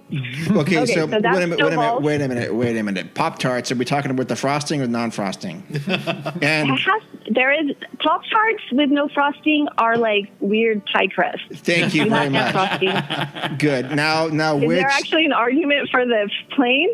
Well, I think there's 2 different camps for that, but I happen to be on the frosting. Well, let me tell you the grossest thing. My kids eat them out of the wrapper without heating them up. I think that's disgusting. Oh, no, I know people that do that. For sure. Yeah, I do that. I could do it. I could do that. You could. But wait a minute. Now, what flavor are we talking about in the Pop-Tarts? Because there's only a few. Well, my husband likes blueberry. Oh, yes. I hate them all. My son likes strawberry. Yes. And my daughter likes whatever disgusting weirdness like unicorn flavor they have. She makes me buy them, and then nobody will eat them. Right. So. Yes. Good times. Okay. Yeah, but it's still better than spending, $50 at Galactic Grill at 9 in the morning. So, okay, I'm sorry. So we make do with the Pop-Tarts. Okay, so Stovall's is number 1. Best Western Stovall's Inn is, I think, what its name is. And then my second is Grand Legacy, which I've written a lot for them. I put their stuff in the book, the original 2 versions, but it's changed a little bit since then. So they're number 2 now. Unfortunately for them, it's not their fault. The main reason is that Harbor Boulevard security entrance is a nightmare. Yeah. So sometimes we breeze through, but I do not like having to go a half hour before the park opens. Oh, yeah, no. It is bad. To wait a half hour in the security line. Yep. So I'm like, it's either or. I'd rather get in there, at 8 when it opens and be 5 minutes behind on my fast passes than to wait in that stupid line. I totally agree. So we're really over the wait time, especially because they have that no bag line. So my husband and my kids go through the no bag line. They've ridden like 4 rides before I even get through the line, and it's really, really bad. So anyway, I love them because they have really low rates it's really easy to look at their rates. You can look all the way right down till February, I think, of next year or January. And they have the basic rates, and they change often. So I check a lot. But like right now, they have it's $114. They have $119 at Christmas time for like 2 weeks straight. Wow. Oh, geez. So but I think it might even be within an annual pass holder time, like before you get plucked out for Christmas. But it would definitely be decorated for Christmas, and the hotel for $119 is awesome. So Grand Legacy. Now, where are they located? I can't picture them in my. They're map. on the other side. They're on the south side of Tony Roma's. Oh, like it goes like Best Western Anaheim Inn, and then Tony Roma's, and then Grand Legacy, I think is the kind of the order it goes in going south. And so right when you walk across the street at the harbor entrance, there's the Best West. On the left is like the Best Western Park Place Inn, and on the right's the Best Western Anaheim Inn. And then there might be an IHOP or a Denny's in between. I don't remember where the IHOP and Denny's are because we don't eat there much. But and then like where the Cold Stone Creamery is, I guess. And then so anyway, so Grand Legacy, it only takes like 6 minutes to walk to the entrance. But like I said, you can get stuck for 45 minutes or something in the security line. Yes. And that's the one that has that roof parking bar, right? Yes, the fifth. Yes, they do. Yeah. Oh, that place looks awesome. Yeah. But like, it is really fun up there. But if you have a family, you're probably not going to go up there. The cool thing is that it's family friendly until after the fireworks, like till 10 o'clock. And if your kids are too tired to stay at Disneyland for the fireworks, you can go up there and they do the Disneyland music while you watch the fireworks. So it's pretty nice if you can't quite make it in the park, with kids. And then after that, it's just, a bar again. But it is really nice up there. I'll have to check that out. Okay. So the bad thing about them is they charge a $15 parking fee now, which they didn't used to charge parking. And then they don't have breakfast anymore because I guess everybody whined about their breakfast, so they let it go. So they give you like a granola bar and a bottle of water, which is, I guess better than a poke in the eye. But and they do not charge for rollaway beds, which is very nice. So we get a free rollaway. And they sometimes have free parking deals, but you have to compare them to the annual passport and the AAA deals to make sure you're still getting a deal. So annual passport gets $10 parking instead of $15, and then AAA would pay $15 parking, and their free parking would be free parking. So you just kind of have to work that out. But yeah, I just always kind of almost weekly look at their rates, and I book stuff because they're really easy about canceling. It's nice. And so I love Grand Legacy because it is definitely the nicest of the budget hotels across the street from Disneyland. Okay. Because they completely upgraded. They used to be a Ramada, and then the owner, their family had always owned the Ramada, but they just dropped the Ramada and made their own hotel, like a private hotel, and they upgraded everything. So you stay in a much nicer hotel than all the other ones, except for like, what is the one with the water slides now? That's like $350. Howard. The Great Wolf Lodge. No. Howard Johnson. The Howard Johnson. No, Howard Johnson's still pretty cheap. It's the one that went in between them. Now I can't think of it. It's like a brand name one. I don't know. I can't think of it. It doesn't matter. Nobody wants to stay there on the budget. That's a different show. Yes. So that's number 2. And then number 3 would be the Howard Johnson, even though we haven't stayed there in like 5 years because I always get way better rates at the other one. But if you have little kids, they think it's the Disneyland Hotel because it has a super great little water park for little kids. Like if they're bigger than 10, they're not going to be that into it. But little kids think it's super awesome. Like they have the thing that dumps all the water on you, and they have a tiny water slide and all these little play pools. So it's super cute. They don't charge parking, and you can use your Wyndham rewards there. So if you've got like the credit card and you have free nights, you can use a free night even if they're charging some weird amount for, whatever reason, Star Wars. But so Howard Johnson up there, and that is the same distance to walk to the security line as Grand Legacy is. It's just north. Okay. So that's like the farthest with like kids or any reasonable adult would probably want to walk to Disneyland. So you just walk down, but then you still have the Harbor Boulevard problem. But like rooms there are usually now for queen rooms like $165 a night, I want to say. But they have free parking. And if you want to park there like the day you leave, they'll let you park there for free till 3. But if you want to stay like all day, they'll charge $20, which is cheaper than Disneyland will charge you to move over to the parking lot for $25. Oh, that's right. And then you don't have to deal with the nightmare parking. Oh, yeah. And the tram, right. Yeah. And the tram, yeah. Yeah, so those are the 3. And then, like, I think in the book, I'll get this all updated before you guys post this, but the two Best Westerns that are on Harbor. There's Best Western Park Place Inn and Best Western Anaheim Inn.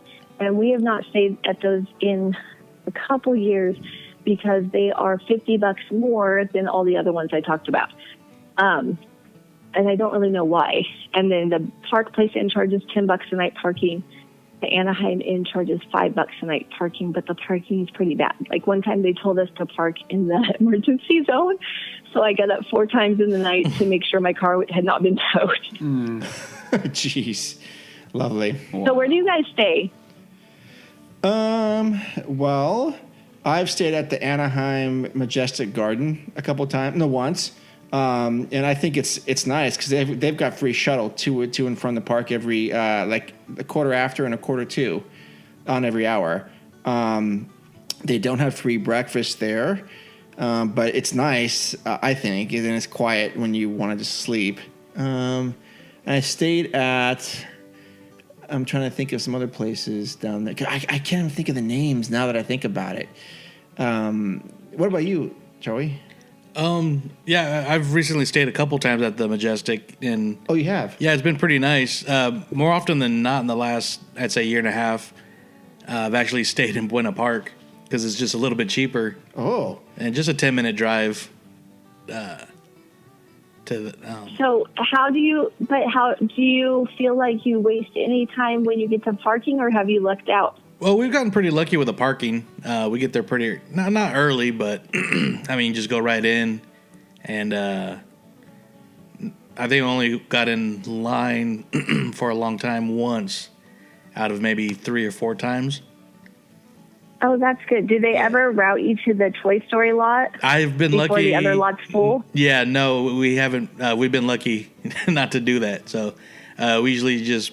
get right in. My friend's got the signature pass, so the parking's included, and we just get up to the roof and head our way down. Well, there's that other parking lot that I got routed to, and I don't think it's the Toy Story one. It's the one that's right next to the Garden Walk or whatever. What is that place called down there? Is it Buzz?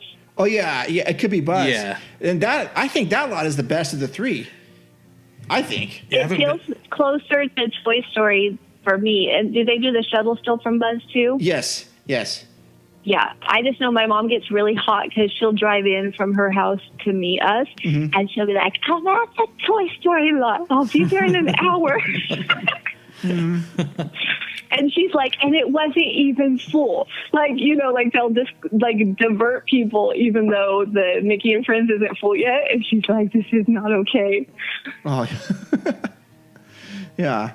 I'm trying. What else? I'm trying to think. But we haven't actually parked at Disneyland in 5 years because since we moved to Arizona, we always stay in hotels, and so I don't even know what it's like yet, except for my mom.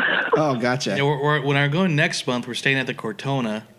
Oh, the Cortona Inn and Suites. Yeah, so I don't mind staying on that side of Harbor. Was it south of Catella?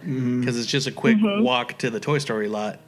But this one has free continental breakfast. I've actually stayed there. Yeah. And what's great is you can actually walk across the street and take the shuttle into the park for free. Yeah. Yes.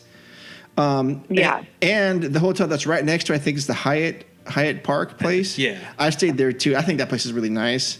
Oh, now that I think about it, I've stayed at the Embassy Suites as well. Yeah, I don't know. I've done it a few. Yeah, I've done that Travel Lodge down the street from there. Oh, I don't know what that is. Yeah, it's... Is that on south of Catella on Harbor? Yeah, right there on Orangewood.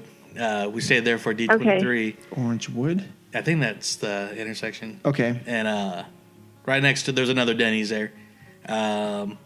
The cool thing about the Cortona is they actually have a really good. Well, the one time I stayed there, they were remodeling, so before it is where it is now. And so I had an airline discount when I worked for Southwest. And when I checked out, they're like, "Oh, they just charge you the taxes." I look at my receipt; it's like $11. Oh, no, that's crazy frugal right there. Nice. But I was scared to book it again because I'm like, "Oh, I was afraid they're going to be cheap." Then, oh yeah. Oh, we're getting you back for last time. Sorry, your name popped up and we undercharged you. You were in our database. Yeah, exactly. Right on. Okay. So you're not a huge fan of the Disneyland Resort hotels, right? So much? Well, I am a huge fan because the Disneyland Hotel pool is like my favorite place in the world. I love to go back and forth from the slides to Trader Sam's all day and sit by the fire on the outside patio. And it looks really cool. Did you guys see the updates that they're doing outside Trader Sam's? Yes. That's sweet. I'm really mad that they took off the tiki bar pools, but I took my kids in to see it. I'm like, you have to see this. And then like 2 days later, they took them down because I guess California makes you have a labeled bar pool. I didn't know that. So, yeah, it's kind of silly. But anyway, those were one of the cutest things. So I love the Disneyland Hotel. I do not like spending that much money. So what we do there is we stay at Dapper Days or Gay Days, which are the two conventions that you don't technically have to be a member for to get in. Okay. So like my son wants to go to NAMM, but the NAMM conference costs like, I don't know, $30 or $50 a ticket. You know, he's not even a member. So that would cost, I would have to go with him. So that'd be like $100 a ticket. And then we don't really want it. He wants to go to NAMM, but we'd rather hang out in the hotel. So I could do a conference. If you're a member of something that does a Disneyland Hotel conference, totally take advantage of it if you're willing to pay that price. But my thing is, I only want to go to the Disneyland Hotel if it's summer. Well, it doesn't have to be summer, but it has to be swimmable. And they heat the pools, but for me, it has to be like 75 outside before I'll get in the pool, even if it's heated. So November, so the Dapper Day is in November, and I look up the almanac. This is one of my stupid things I do. I look up the almanac, and I tell my husband, I'm like, well, historically, it should be 85. So I only go when it's like, I think the convention right now is like $269. So you can get that. But I noticed for Dapper Day for April this year, they said you have to stay like 5 nights or something crazy. Like when I was clicking through, Really? I don't know if I was just clicking the weird date. So I might have been clicking around like the actual Dapper Day and not doing it right. But I was like, I've never seen that before because I don't think they require that. But so I love Disneyland Hotel, but it's really ridiculous, especially if you're not, like we go to Disneyland so much. Like I said, my kids would rather be in the Disneyland Hotel pool than at Disneyland sometimes. So it is stupid to book the resort hotels if you think that you're going to like get your money's worth out of it. If you also have park tickets, because it's kind of one or the other. So like we've always, except for like the Dapper Day or something where we're paying twice as much still at least for a hotel room, right? Compared to the cheaper hotels we stay at like Stonewall. It's probably 3 times as much even with the $269 rate, almost. And because you have the $25 parking fee. You know, that's pretty huge. So Yes. I don't think they charge that if they don't park. I don't know why they haven't changed to call it a resort fee, which is nice for people who fly in maybe. But we have to pay the $25 fee. So really whatever it is, jack up $25. The good thing is Disneyland does not charge the Anaheim tax on their parking fee when most of the hotels charge it. Like, I know that's a stupid little small thing, but I'm like, that's a churro. Yeah, so, it adds up. It totally does, yeah. It does. It adds up. So I do love it, but I totally disagree that you need to have it for a Disneyland experience. Like, the people that come from Australia for like a month, fine. They can stay there, go to Disneyland some days, whatever. Sure. But for normal people, not that Australians aren't normal, but for Americans, I would only really, I hate split stays where you have to pack all your junk up and move to another hotel, but I would do that in that case if you really wanted to stay at Disneyland Hotel and just stay at the hotel and not go to the park those days you wanted to be at the hotel, because you could spend the whole day there. And if your kids are having fun, you're going to be like, oh, I spent $100 on a ticket for today for each person and nobody wants to go to the park, you know? So but my thing is like the shorter stay, because I would rather go to more days to Disneyland than anything. So it's 4 times now as much. Like if you get that $89 rate, like I told you, after tax, after parking, after the smoke clears, it is 4 times as much to go to Disneyland Hotel if you got a good rate there. That's like saying you only got a $400 rate, you know? Oh, yeah. And so by the time you pay that for even 2 nights, you could have already paid for the cheap hotel, all your tickets, all your food, and it would be the same price.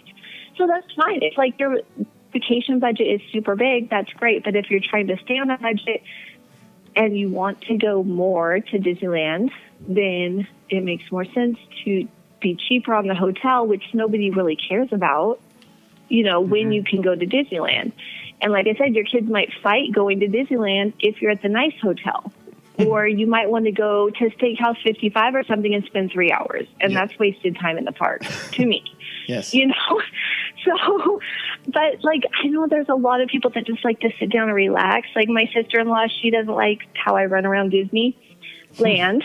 I didn't mean to say Disney, so I was thinking Walt Disney World people. Okay. But she doesn't like how I run around like a crazy person. So she just wants to sit down somewhere and eat food and relax, right? And I'm like, this is not even fun. So I just leave. But there are a lot of people that like to just sit down. But I don't know why you would buy a Disneyland ticket if you just wanted to sit down.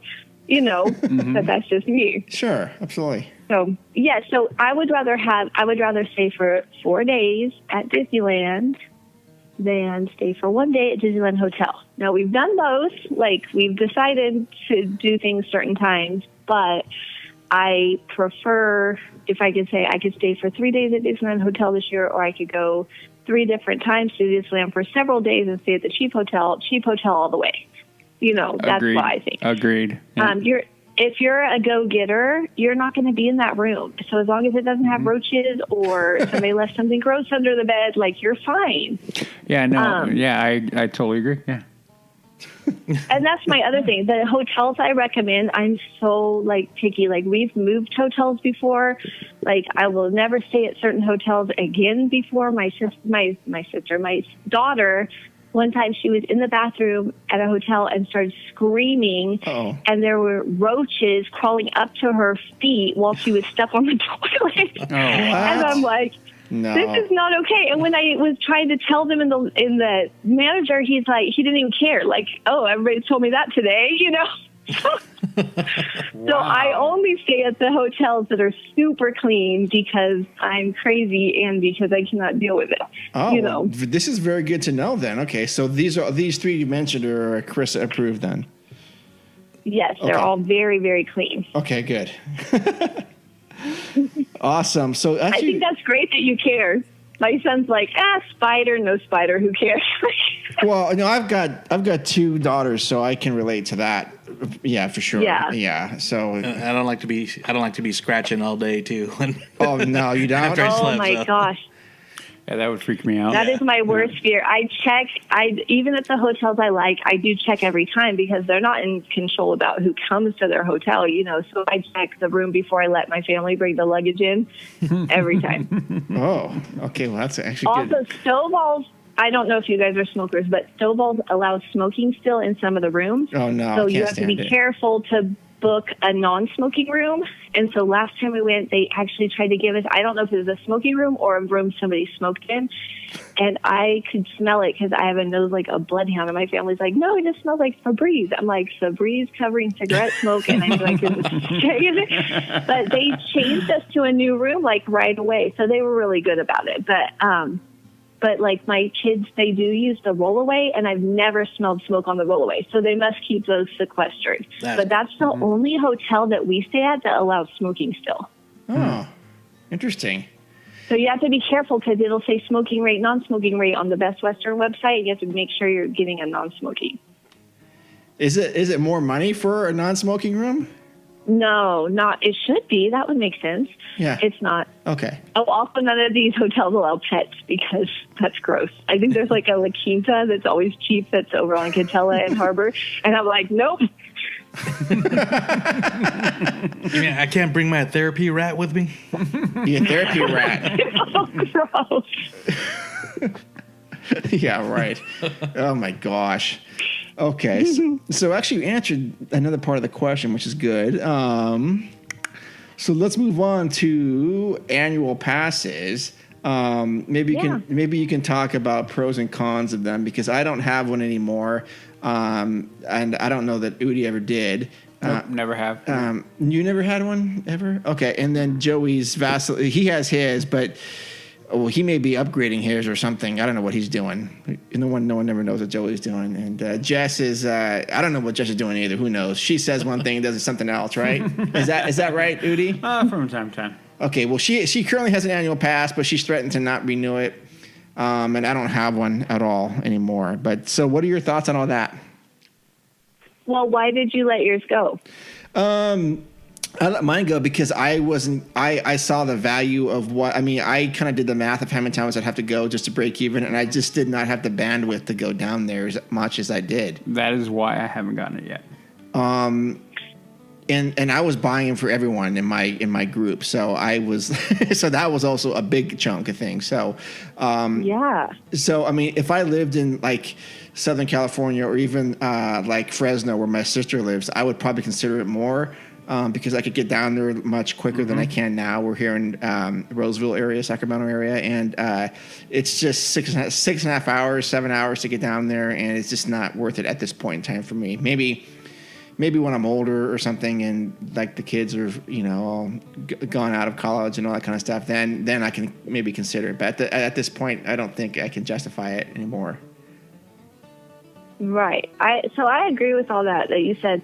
So if I was a Southern California resident still, which is weird, like they consider Central California Southern California, but that was fine with me. Yeah. But we are forced into the deluxe because we live in Arizona now.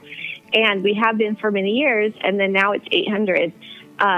So price is a big deal, but the bigger deal for me is that the price increase plus now we're blocked out all of August from Disneyland. Yes. And no, we don't spend nearly as much time at California Adventure as we do on Disneyland. And so I would never take a trip between, June, whenever we get cut off, to August 18th or whatever.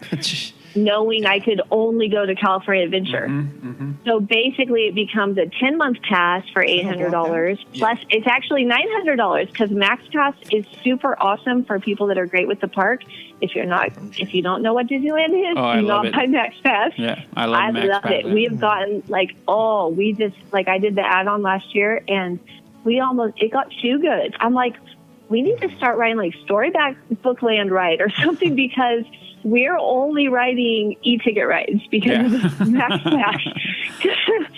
And so it was awesome, and I would always get that with an annual pass. I would decide how busy it was if we were just going for a few days or something.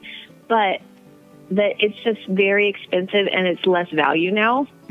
So that's one of our reasons. But the pros of having an annual pass is that you go to Disneyland more often. Yeah. But that's also the cons. I mean, that's also the cons because, this is what I tend to do is I go, oh, it's only going to cost us, for 3 days.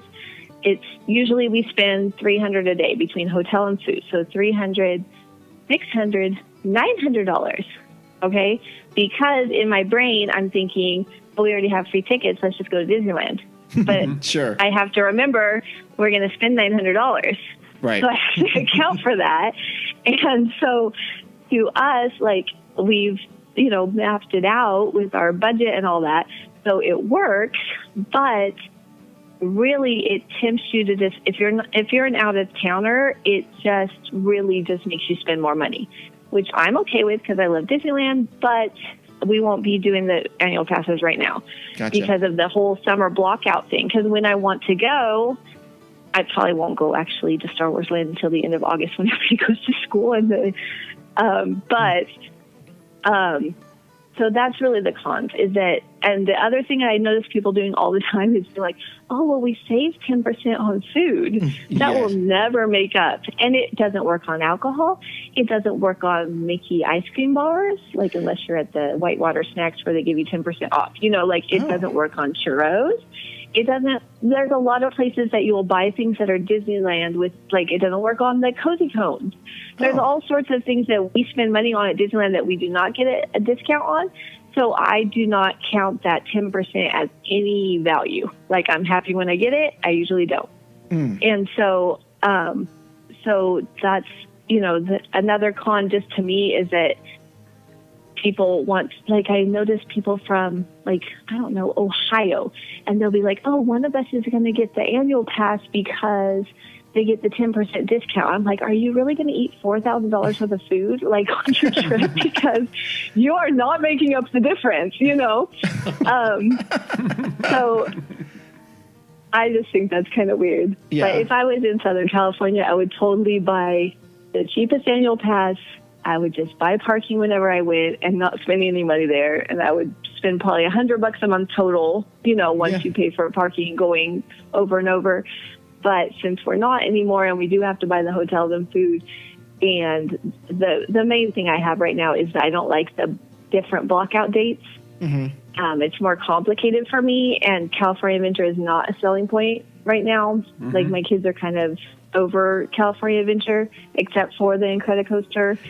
So they'd rather spend time in Disneyland, and there's just not enough days. Oh, I understand that for sure.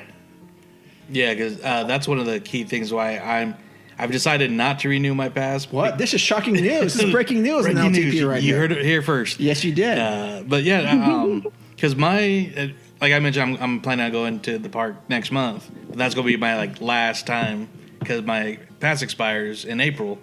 And I always said, as long as they're doing the payment option, I'll keep my pass because the lump sum would be the difficult part. But the down payment is jumping. I have the deluxe is jumping from $120 something to almost $160 for just the down payment. Oh, okay. And it's when I'm going to Chicago, so I'm like, well, I can't afford that chunk when I'm going to Chicago. And like Carissa said, I pulled up the blackout dates, and from the middle of June to the very end of August, it's all blacked out, or middle of August. Is that for both parks or just? No, this is just Disneyland. Okay, but what does DC look like? Oh yeah, you can go to California Adventure every day, but nobody goes to Disneyland. If you're a pass holder, you go there because it's there.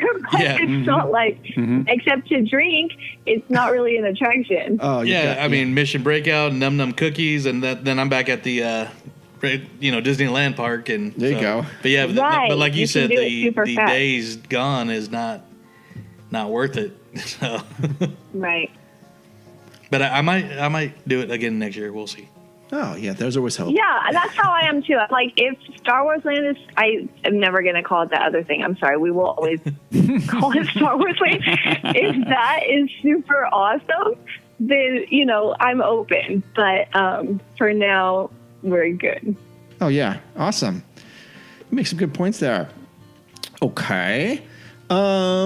I think you already answered number 9. Yep. But number 10, though, Carissa, and this is actually curious about this. When you do splurge, when you go absolutely crazy and you buy something, what are some things that you actually will splurge on? At 10%. At 10%. Yeah.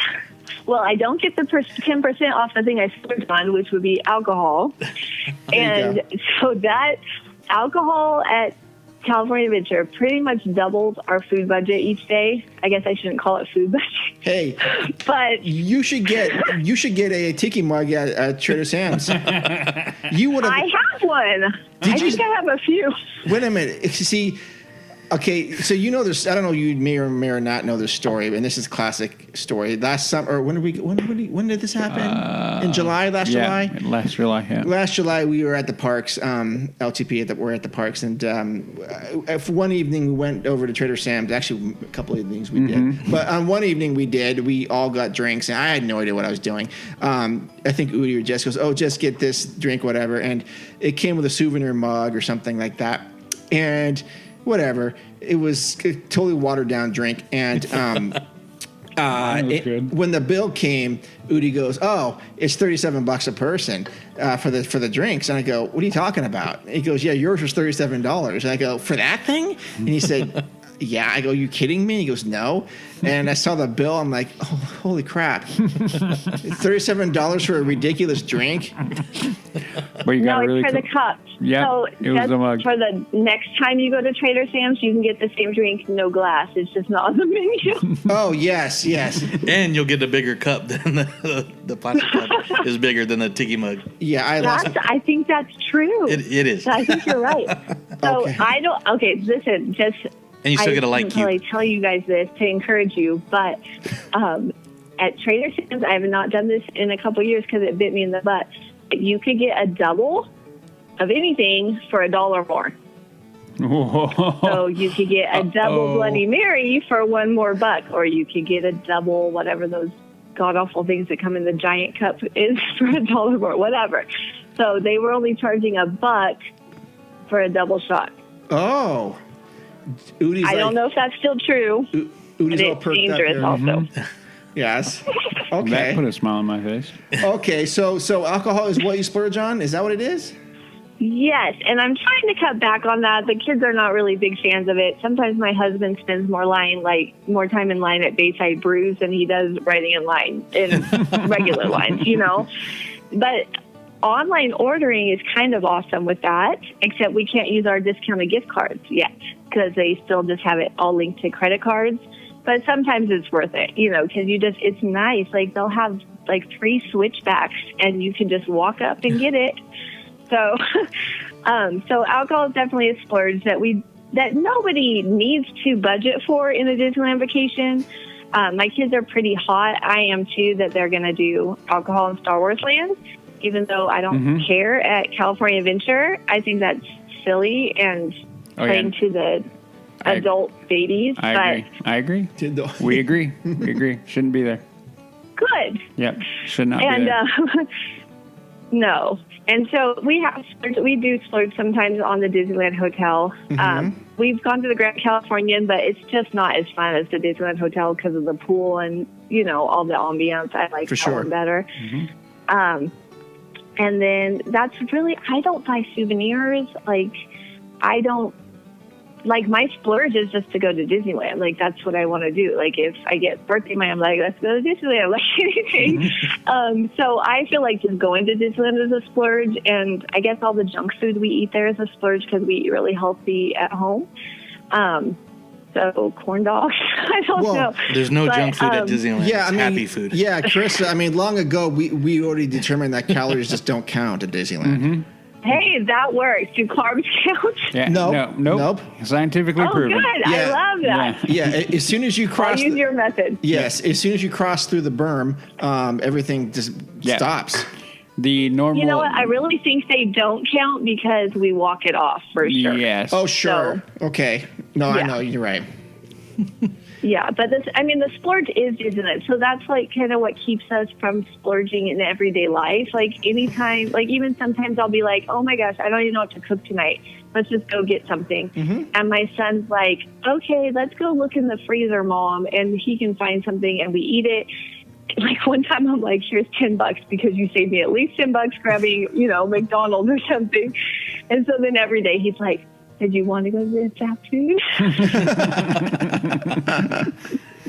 He thinks it's his new moneymaker. Awesome. But, yeah, so, I mean, we really don't splurge anywhere else except Disneyland. And I know that is like a disgusting first world splurge, the amount we do it especially, but that's what we like to do. Like nobody's on their phones except for Max Pass. Yes. And everybody's just paying attention to each other. We do everything together except when I ride Guardians of the Galaxy because my kids don't like it. So we put them in Turtle Talk. I know.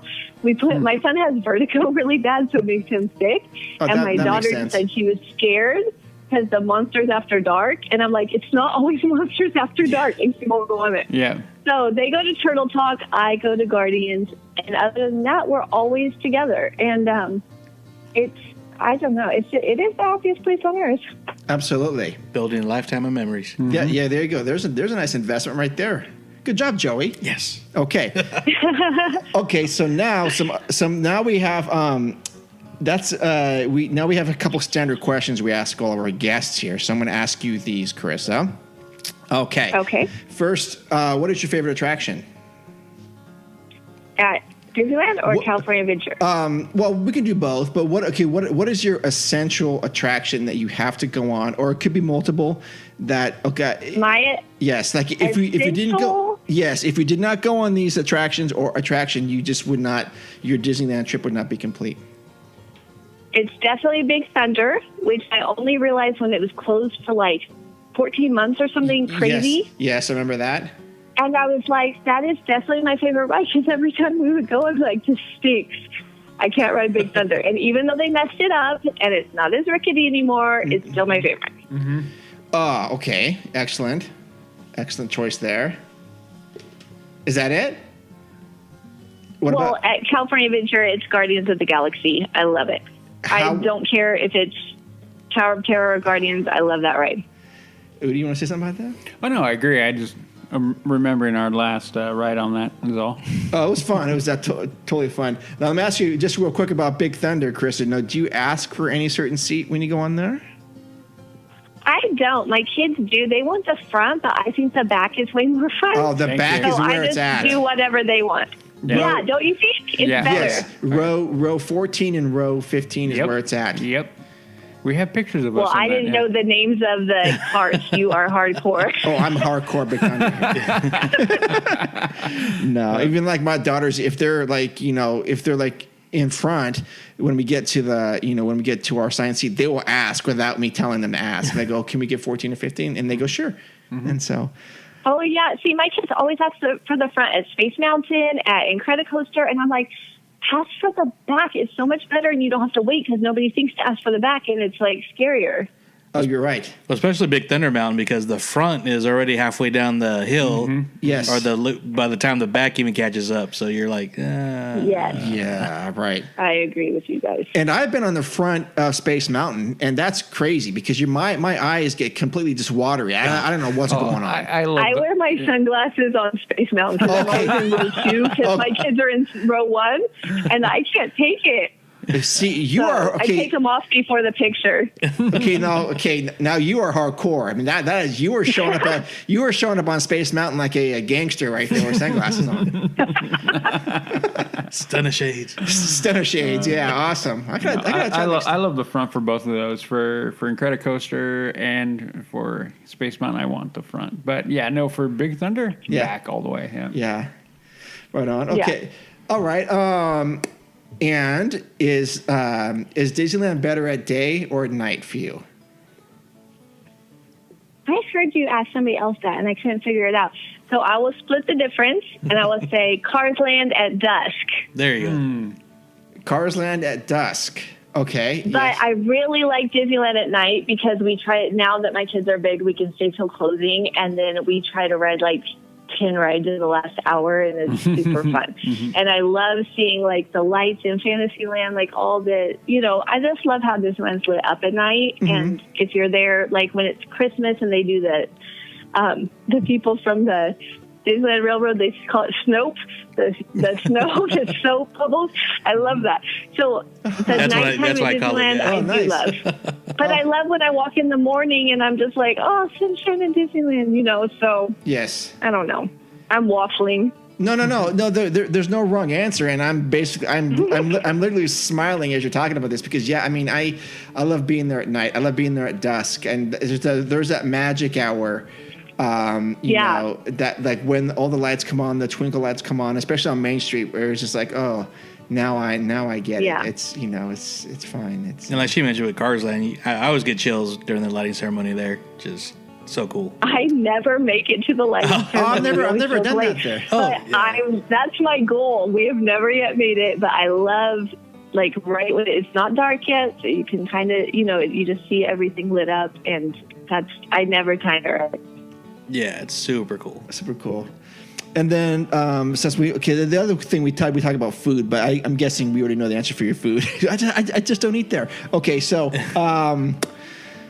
if someone says, Carissa, I'm not like a huge fan of Disneyland. I was there when I was a kid, and I want to go or whatever, and you were going to go with them or something. What attraction or what area of the park would you show them that best embodied what Walt Disney was trying to capture with his park? This is my nerdiness. So I think Great Moments with Lincoln and the Opera House is the best place to start somebody that doesn't know that much about Disney, Walt Disney or Disneyland. Yes. Because it has all the Disney stuff, like it has the special animatronics and it has the show, but it also has like American history, and it shows like Walt Disney was super. I'm like, my thing is cultural literacy in Disneyland, like that's my jam. So Walt Disney was super into Abraham Lincoln, and I make my kids go every time because I'm like, if people stop going, they're going to close it. And so we have to go every time because all these people, most of the people that go there, even the Americans, don't even know much about Lincoln, which is really sad. And so the connection, like, Disney loves American history, and I love that room. I just saw a video of a walkthrough of Main Street Opera House where they had a picture of Miley Cyrus, where they have all the important people like Jackie Robinson and Martin Luther King Jr. And I'm like, I'm so glad they took that down. So I love the hall with like all the famous, like important Americans that changed things. And I love the Capitol, and my kids were so excited. Like, they do not like going to Lincoln because it creeps out my daughter. And my son's like, News Fest, right? But they're really into American history. Like, I made them memorize the Gettysburg Address. So they do like it. They just won't admit it. But they love Capitol model because we went to the Capitol last year. And so this time I was like, well, let's just go look at the Capitol model. And so then they were all excited. And then when they opened the doors for Lincoln, they just wandered right in.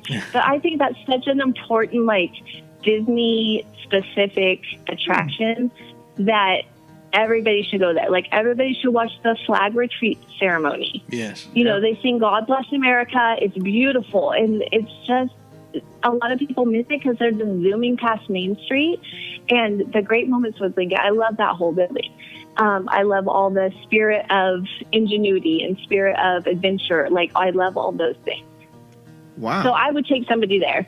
But if they just want to ride a ride, I would take them on the carousel and look around Fantasyland while you spin, so. Yes. Well, geez. Okay, so of course there's never a wrong answer for that. And every answer we've come across is completely different and valid. And no, I think you've got a really good point there about that. Geez, yeah. I'm sorry. I just realized I talked for like 4 minutes about that. Oh, no.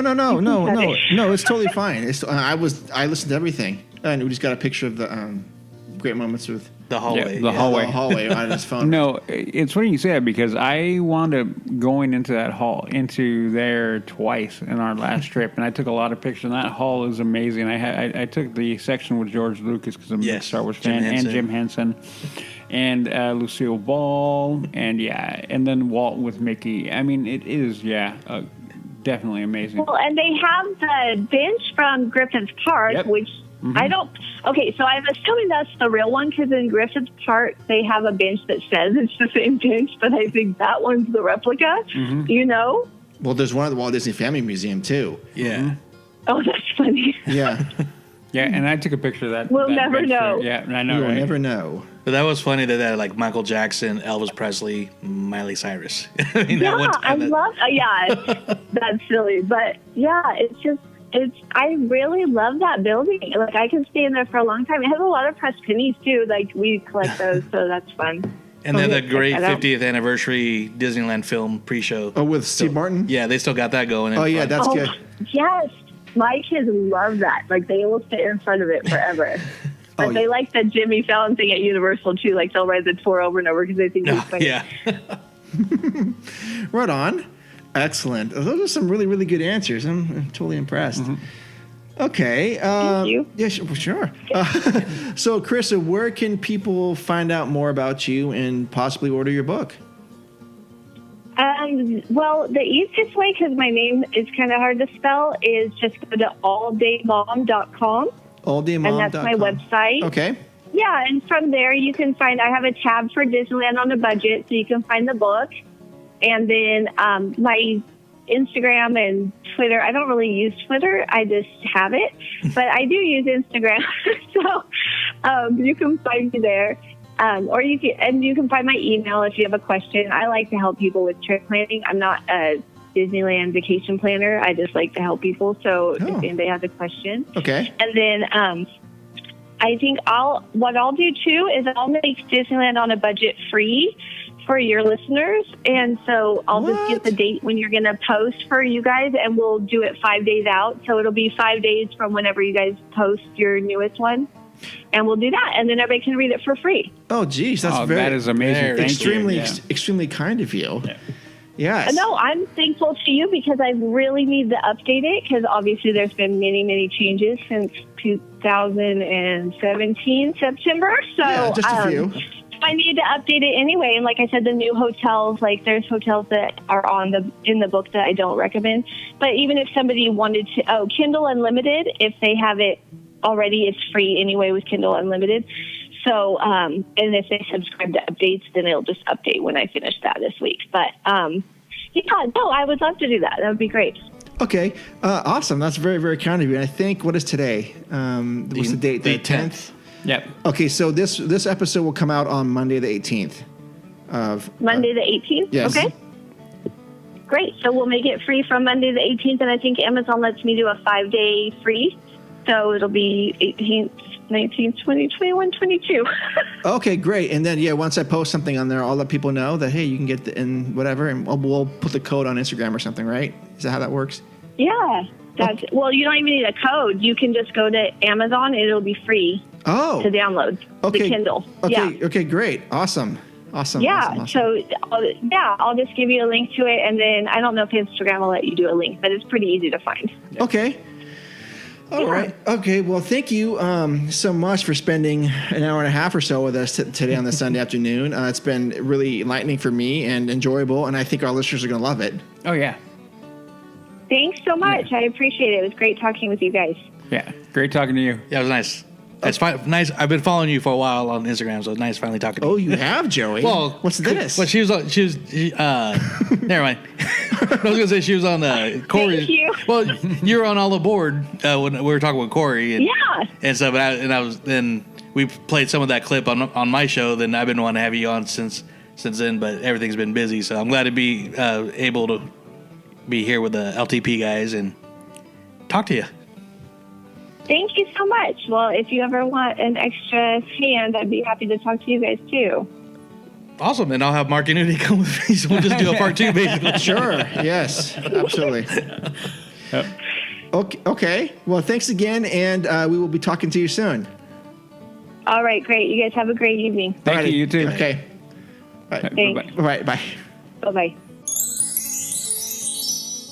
Oh, awesome. Well, thank you so much for Carissa joining us on that. That was pretty fun. Yeah, that was fun. And then thank you, Carissa, for that generous thing you're going to do for all our listeners. That's great. Yeah, given a week of reading the book. Yeah. And yeah, that's awesome. I learned a lot, and I was laughing and smiling quite a bit. So, I don't think some of her ideas are crazy. I mean, she calls them crazy, but I think she's right on the money. Oh, I know. Crazy not to listen to some of those. Yeah. Seriously. Good job. No, if she was talking, I'm like, oh, that makes total sense. Why didn't I think of that? Yes. Huh. Okay. Yeah. No. Yeah, it does. And it sounds like she's put a lot of time and effort into this stuff, and that's good. And she's updating the book, and that is great. Yeah. Yes, it is. So again, that's alldaymom.com. Go check her out there, and then be on the lookout for a free download or free reading period of Amazon for this book. Okay. So let's see. This is going to conclude episode 80. Number 82. 81 is next. That's coming up in a couple weeks. And we're going to have another guest on. I think it's going to be Corey from All Aboard. I know that guy. You do know that guy. So we're going to have him on. And then don't forget to, go to our Patreon page. And if you want, you could donate either $1, $3, or $5. Also go to tpublic.com and go to Leaving Today Podcast and look for stuff. I guess you can also go to Disney Universe on there too, right? Yeah, if you want, but you don't have to. No, totally do. He's got some really cool designs. He's got all the tiki stuff on there, right? Still, or yeah, that's my favorite design, and of course it's the one I didn't design. It was a really cool artist, Tahiti Gill. Oh yes, so. Okay, nice. But yeah, I love that tiki design. But you guys might have one coming up soon too, right? We are. Yes, yes, we are. Yes, we are. I actually have to put it together.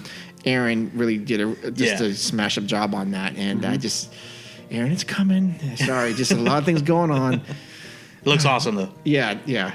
Also go to expeditionroasters.com. They have some really good teas out right now, which we are very anxious to try, and some new brews that are coming up. And you can order that when you go there. Use LTP20 for 20% off your very first order. Excellent. So, Joey, where can people find out more about you? Well, they can, if they want to follow me personally, you can find me on Instagram and Twitter at jpitty23. And, of course, my podcast, Disney Universe Podcast. We're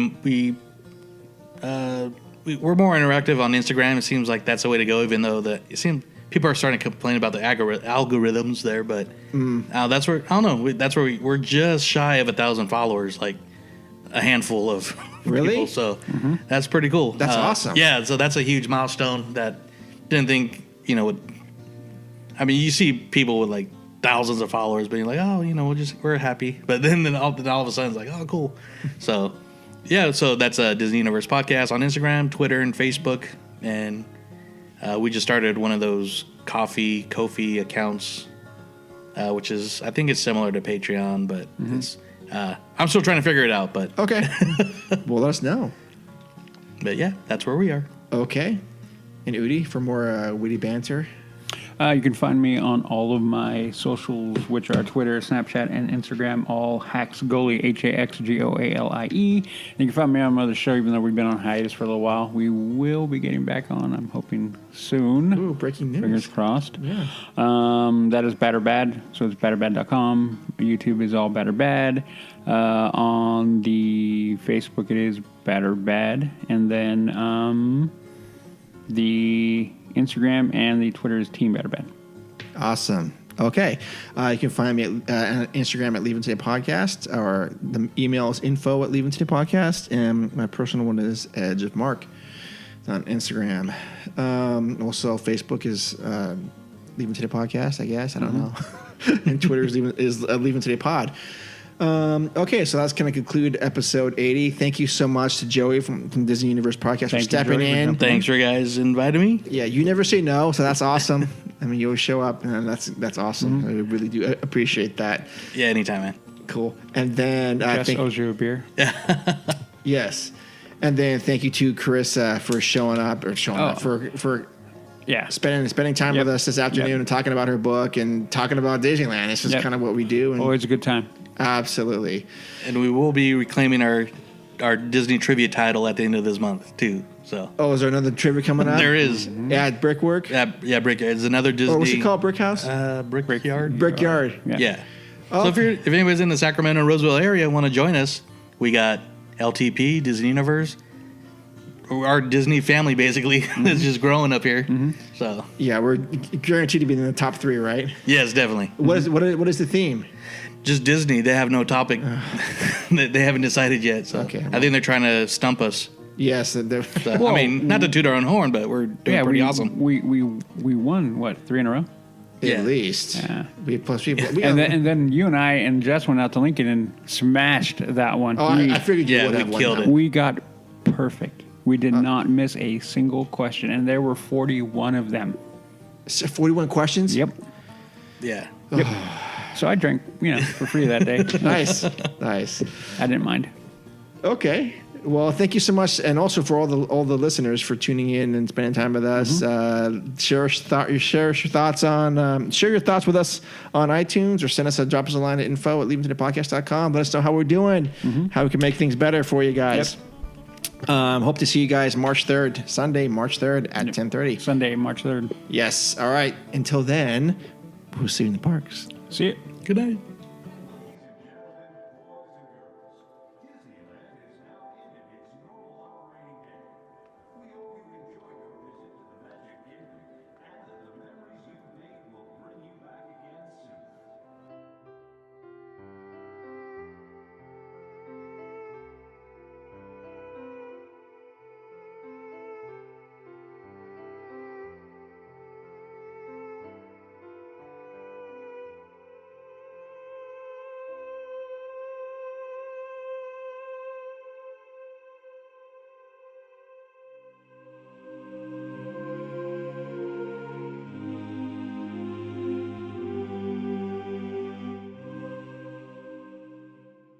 I have conducted that calories do not count.